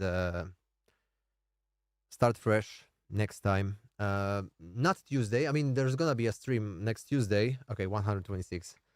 Let's see if you're right. That's possible actually. Wait. Yeah. Thank you so much, Łukasz. Where are the waveforms? What's going on, guys? Or maybe. Yeah, they didn't load yet. See, it's like empty. Or have I? No, there is a. Wait. Yeah, they're loading slowly, but they are loading. So we gotta wait for them to load, so I can see what stays and what goes. Probably there's also a master rendered here, and we hear the master. Yep, correct. See, so if I switch it off, yeah, because this was that's the master. Okay, I know why, because it's doubled. So if there's anything like which is being grouped as a bus, it plays like twice. So if I switch the lead bus as well, better. So yeah, I have to find all of this and fix it. That's gonna be a little pain in the little ass, but you know. So let's go with brass, bass. At least thanks to like naming the tracks with the this code in the beginning. So it's BS, DR, LD for leads, FX for FXs. I at least have them alphabetically, so I don't have to scroll around the project in order to find the tracks that are fitting for the group, so I can just do it super quickly. Probably there's a device for that in Ableton. In Ableton, there's a device for everything, which allows you like to color code things really quick. It can go to a length of like just seeing your track name and think, okay, this is purple because it's a lead sound, you know. So there's a lot of devices built by the Ableton community. Some of them are free. Most of them, most of the cool devices are free. So you can really have like endless cool modifications. I know there's a patcher in FL Studio as well, but I think that the Ableton community and with Max for Life and what it can do, it goes a bit way beyond just, you know, routing different plugins to another, as it involves also some sort of coding skills. So that's that, and I really appreciate that. So we have this, we have the FX. There's gonna be more FXs, but I didn't. I decided not to spend more time and just you know, color them one by one when I already had everything else separated. So we're just gonna, okay, there are leads here.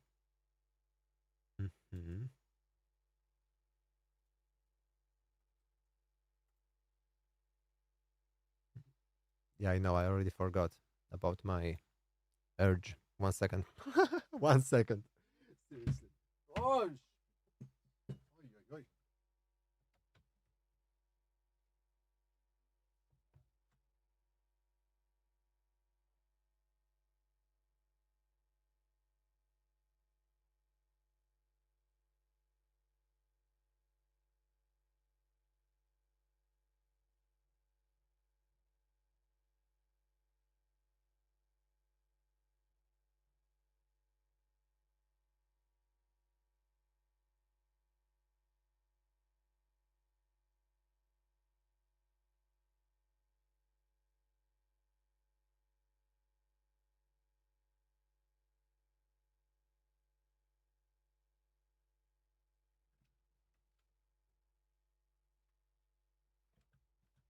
Okey-doke. Back on the thingy. Um, so we have the leads. The master is something we don't need at all here, so let's get rid of that. So okay, let's just zip this, and we have some more effects here, which we are gonna just yeah, move to the FX section. Zip it for now. The drums as well. What else do we have here? This is the chord reverse. This is from some other track actually, I think. But it happened to be in the same key or a similar key, so I just, oh, there's a huge transient here. You can see it's like, it's a, oh, this would probably go away, but for now I'm just gonna keep it. This is empty, so it goes. This is empty, so it goes. And now we have this, yeah, little things. Normally I would just like, you know, just get rid of that so I can see it more properly. Maybe just also adjust the gain so I can, you know, see it as it should be. And that applies to, yeah, everything else in the project. This is also FX, FX, FX, FX. That's pretty much.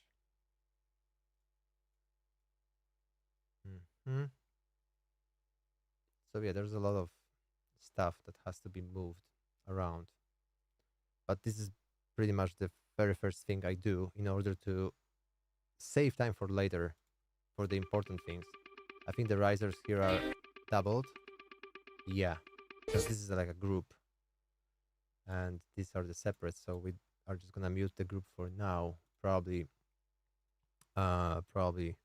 everything's in here, but just in case something isn't and was routed directly to the group, I'm just gonna keep it for now. but all the risers should go as well to the FX bus. As for now, rolls. This is a drum. These are drums. So I don't really feel like taking the drum build-ups to the FX bus, even though they kind of could be there, because when they are playing together, and what are they are playing together with? They're playing together with these tonal risers, sweeps, and everything. So maybe it's actually a good idea to treat them together. But I don't know. I feel like I like when all of the drums are going through the same processing, the same like space, reverb wise, have the same kind of edge given to it when it comes to like when they are treated together in the bus processing. So that's why I would rather have them processed together with another drums instead of room reverb. Okay. There is some sort of a room. Okay. Interesting. Let's keep it for now. I probably am gonna use another. What else is it? Razor is a lead. Saw is nothing. Yeah, I told you there's gonna be plenty of empty tracks. So we just do it like this, so I can already see this is empty. This is not. This is super quiet. That's empty. That's empty too. And that's empty as well. This is empty too. So we have the vocal part here. I think that's the group as well. That's the bus. So let me just switch off the bus for now. And the vocal gets the pink color.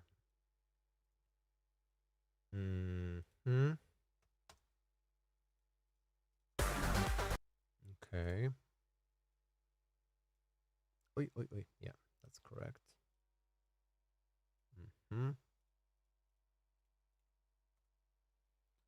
And yeah, looks like we're done. It's this one. This is an FX.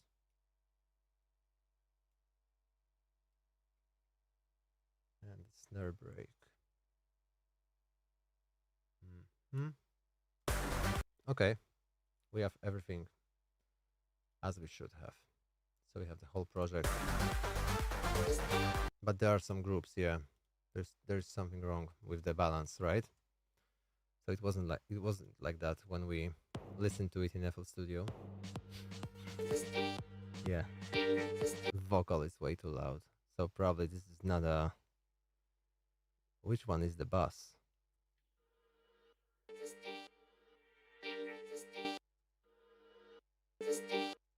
Maybe that's one the bass. Maybe that's the bass.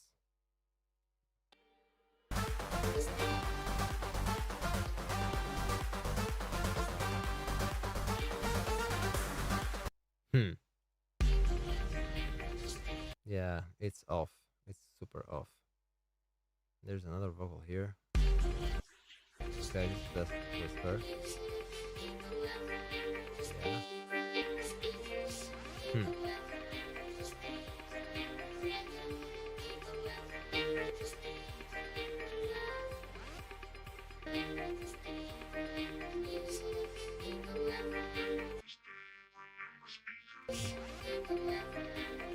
Okay, let's leave it for now. Now let's go to the drop because it sounded super off. Yeah, and I have to. Yeah, the vocal is so loud, man. Or maybe the drums are silent. Oh, yeah, the drums are super quiet.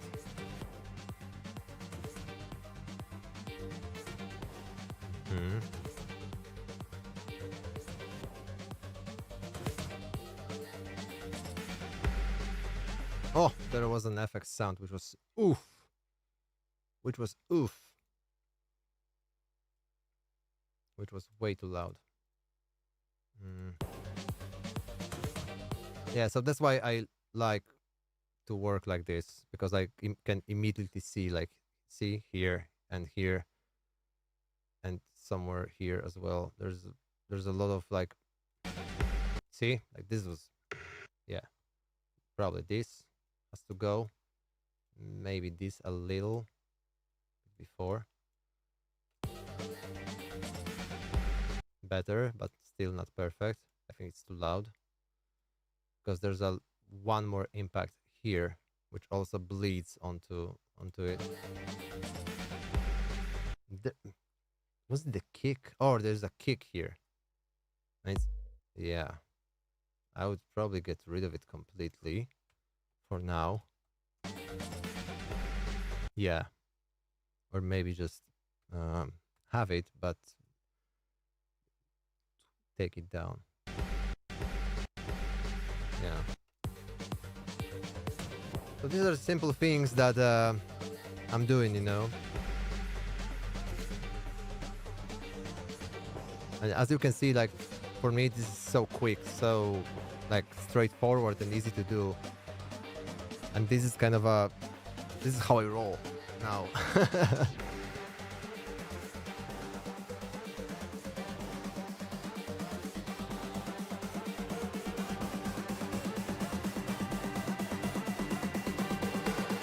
Oh, what was that?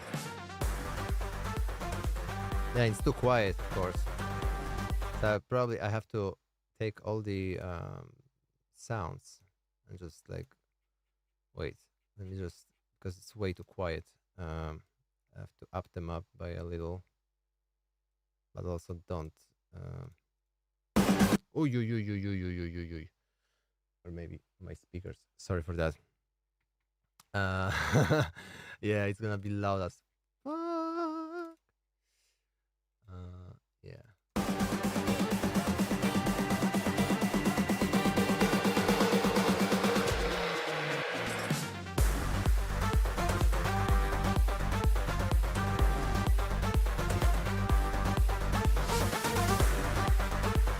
I should also get the MIDI from the project. Because now there's no there's a, okay, the bass is silenced, but there's no sidechain at all as well. So, you know, it's sounding meh. But we're gonna address that in the I'm gonna try to work on it a little in my spare time, and we are gonna tune in. Maybe I'm gonna actually start doing some tweaks to the rhythm.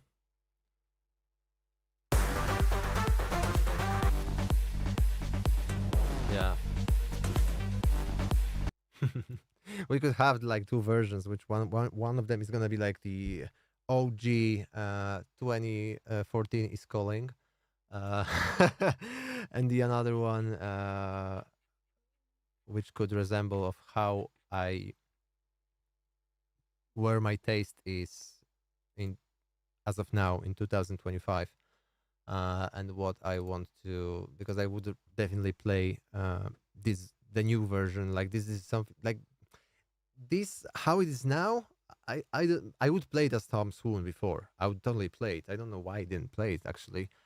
Maybe because I was too, yeah, that was the problem of me being too scared of rejection, of like feeling I'm not enough, my songs are not enough, my productions are not enough. Like, I was even afraid to show it, like some of my demos to my managers, because I thought like, oh my gosh, they're gonna fucking hate it, you know. And I hated it as well. I was like, no, again, and I used to spend like 5 days without rendering a single snippet for anyone to listen, because I didn't like it. It got so bad to a point where I was like, I just felt like I cannot do it anymore, you know. So it was yeah, it sucked. So I'm trying to overcome that, because it's been kicking in again, and that's why I decided to live stream, so I can actually finish music and have like this sort of like a touch grass moment. Like, it's cool, it's decent, like just push through and finish it, and start working on another one instead of like wasting a month or something that, you know. So yeah. Um, so that's that. Let me just save it. Mm. Remember this day. That was the title. So yeah, I was thinking because we have like a producer zone on my Discord, and I was telling the other day that I'm gonna drop some stems on the there. Maybe the stems from this one. I don't know. Actually, maybe we could finish it together. I don't know, or maybe I'm gonna find something else because I have a lot of things. Let me try to find actually one of them that I could, just drop casually on Discord for you to finish. I don't know. It would be actually interesting to have like this community created. I mean, that's the whole idea behind the community, actually, to create something together in a most collaborative way possible. Ideally, I would love to do it in person, like in Amsterdam, for example. We're gonna try to do that. We're gonna try to meet together and sit down and make a song. So that would be super interesting. I'm not sure if I'm gonna. There's way too many. There's way too many folders. Oh my! And I, of course, the way I name the projects make them literally untraceable. Um, Later because I'm using such a random names. Mm, so there's like pop one, progressive two, progressive something like, and and I don't have the renders, so I have to open the project for each one, and ugh, that's me. Well, that's me. Uh, hmm. How can I trace it? No, I have no idea, man.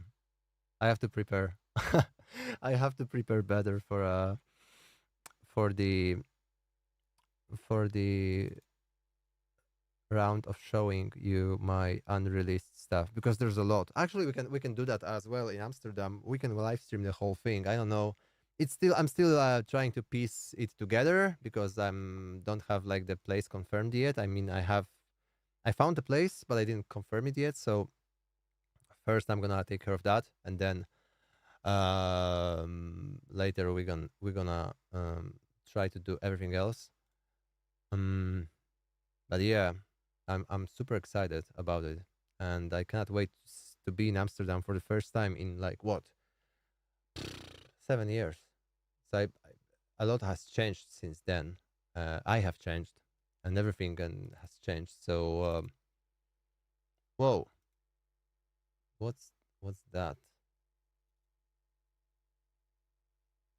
Hmm. I don't know.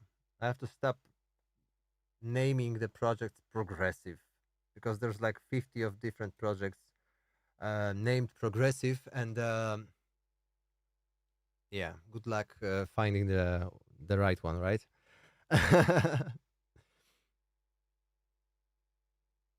Do you still have projects that have been launched? You mean released, right? um yes, I do, but some of them were not finished by me, and there were some that I haven't produced at all.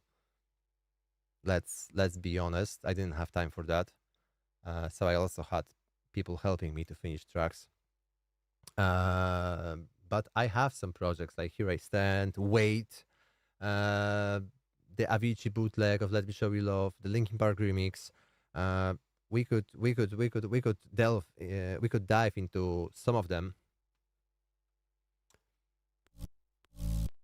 What the? Oh, I don't know what's that. That's definitely not the track I wanted to show you. Shish. I will not find it. I won't find it, man. Mm. No, I don't know. Seriously. Sheesh.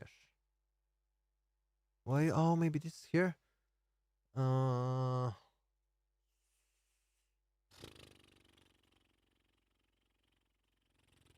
no, I don't know. Ay, ay, ay, ay, ay. How can I find it? There should be like a way to. I saw someone like having these categories of projects, like a database of like that was pretty much automated actually. And I now I'm thinking of it. It makes sense, you know. It really makes sense to have something like that in order to keep track of everything. Because trust me, I am surprised by just going back in my sessions folder uh, 1 year back, for example, and hearing the stuff I completely forgot about. That was like done on a like a random day when I was bored and like wanted to try something, and I just left it there to collect dust. And well, that was that's interesting to just find it randomly and be like, oh shit, that was actually cool. Mm, but yeah, good luck finding it now. Oh my, oh my, oh my. I won't find it. That's the problem. That's the problem. Because I'm. Wait.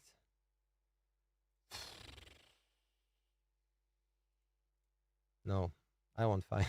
I won't find it. This is okay. Note to self: find the interesting projects to finish on stream. But seriously, we have to do way more than one stream a week in order to wrap everything up and tackle all the things that I want to tackle with you. But for now, for today, I would say that's it. Because we are like 4 hours is my, like I said, 4 hours is my pretty much limit for now of how long can I stream. Maybe if we're gonna have some, and I'm working on that. I'm working on having some guests on the streams, and also doing streams outside of a studio in some really cool places. So fingers crossed. Maybe there's gonna be one still before Amsterdam. So I will be keeping you posted. As always, if you want to be up to date, but probably all of you are already there, check out the Discord community, which you can find in the description of the live stream. And well, I'll see you guys in a couple of days. Thank you so much, and have a good night or a good afternoon wherever you're based. And see you soon. Ciao.